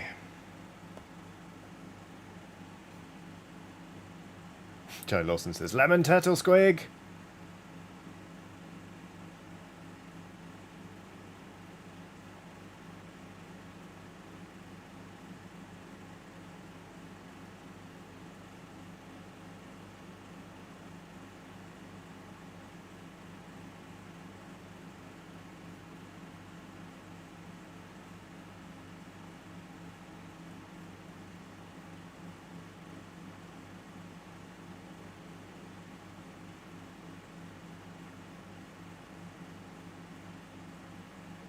All right.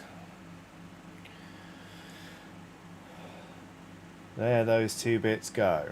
And with that, my friends, I think I'm going to start bringing this stream to a close. I'm very pleased with what we've done so far, especially since I started out hating it. But I feel like doing much more will be pushing my luck. One exception, actually. I am going to... I'm going to... you know what? Oh, God. Oh, no. I'm just going to do a bit more pale sand on this eye socket, and then I would like to shade it before the end of the stream. So... I won't bring it to a close just yet, but I will soon. Because that needs a moment to dry. And that looks a bit better already, really. But yeah, thanks everyone for tuning in today. It's been fun. I'm not going to lie, early on, I hated what I was painting. I had a bit of a headache, and I was like, oh god, can I do this stream? And I fucking did it. Look at that. We've done it. Which is always a good feeling. And I hope you all... I bought Shyish Purple? When did I buy Shyish Purple? And apparently I've opened it? When did I buy this? Did I buy this? Apparently I bought Shyish Purple, everyone. But yeah. Is that the shade I want? Sorry, non-binary persons looking for the shade. What's the fucking shade I'm after? Skeleton something.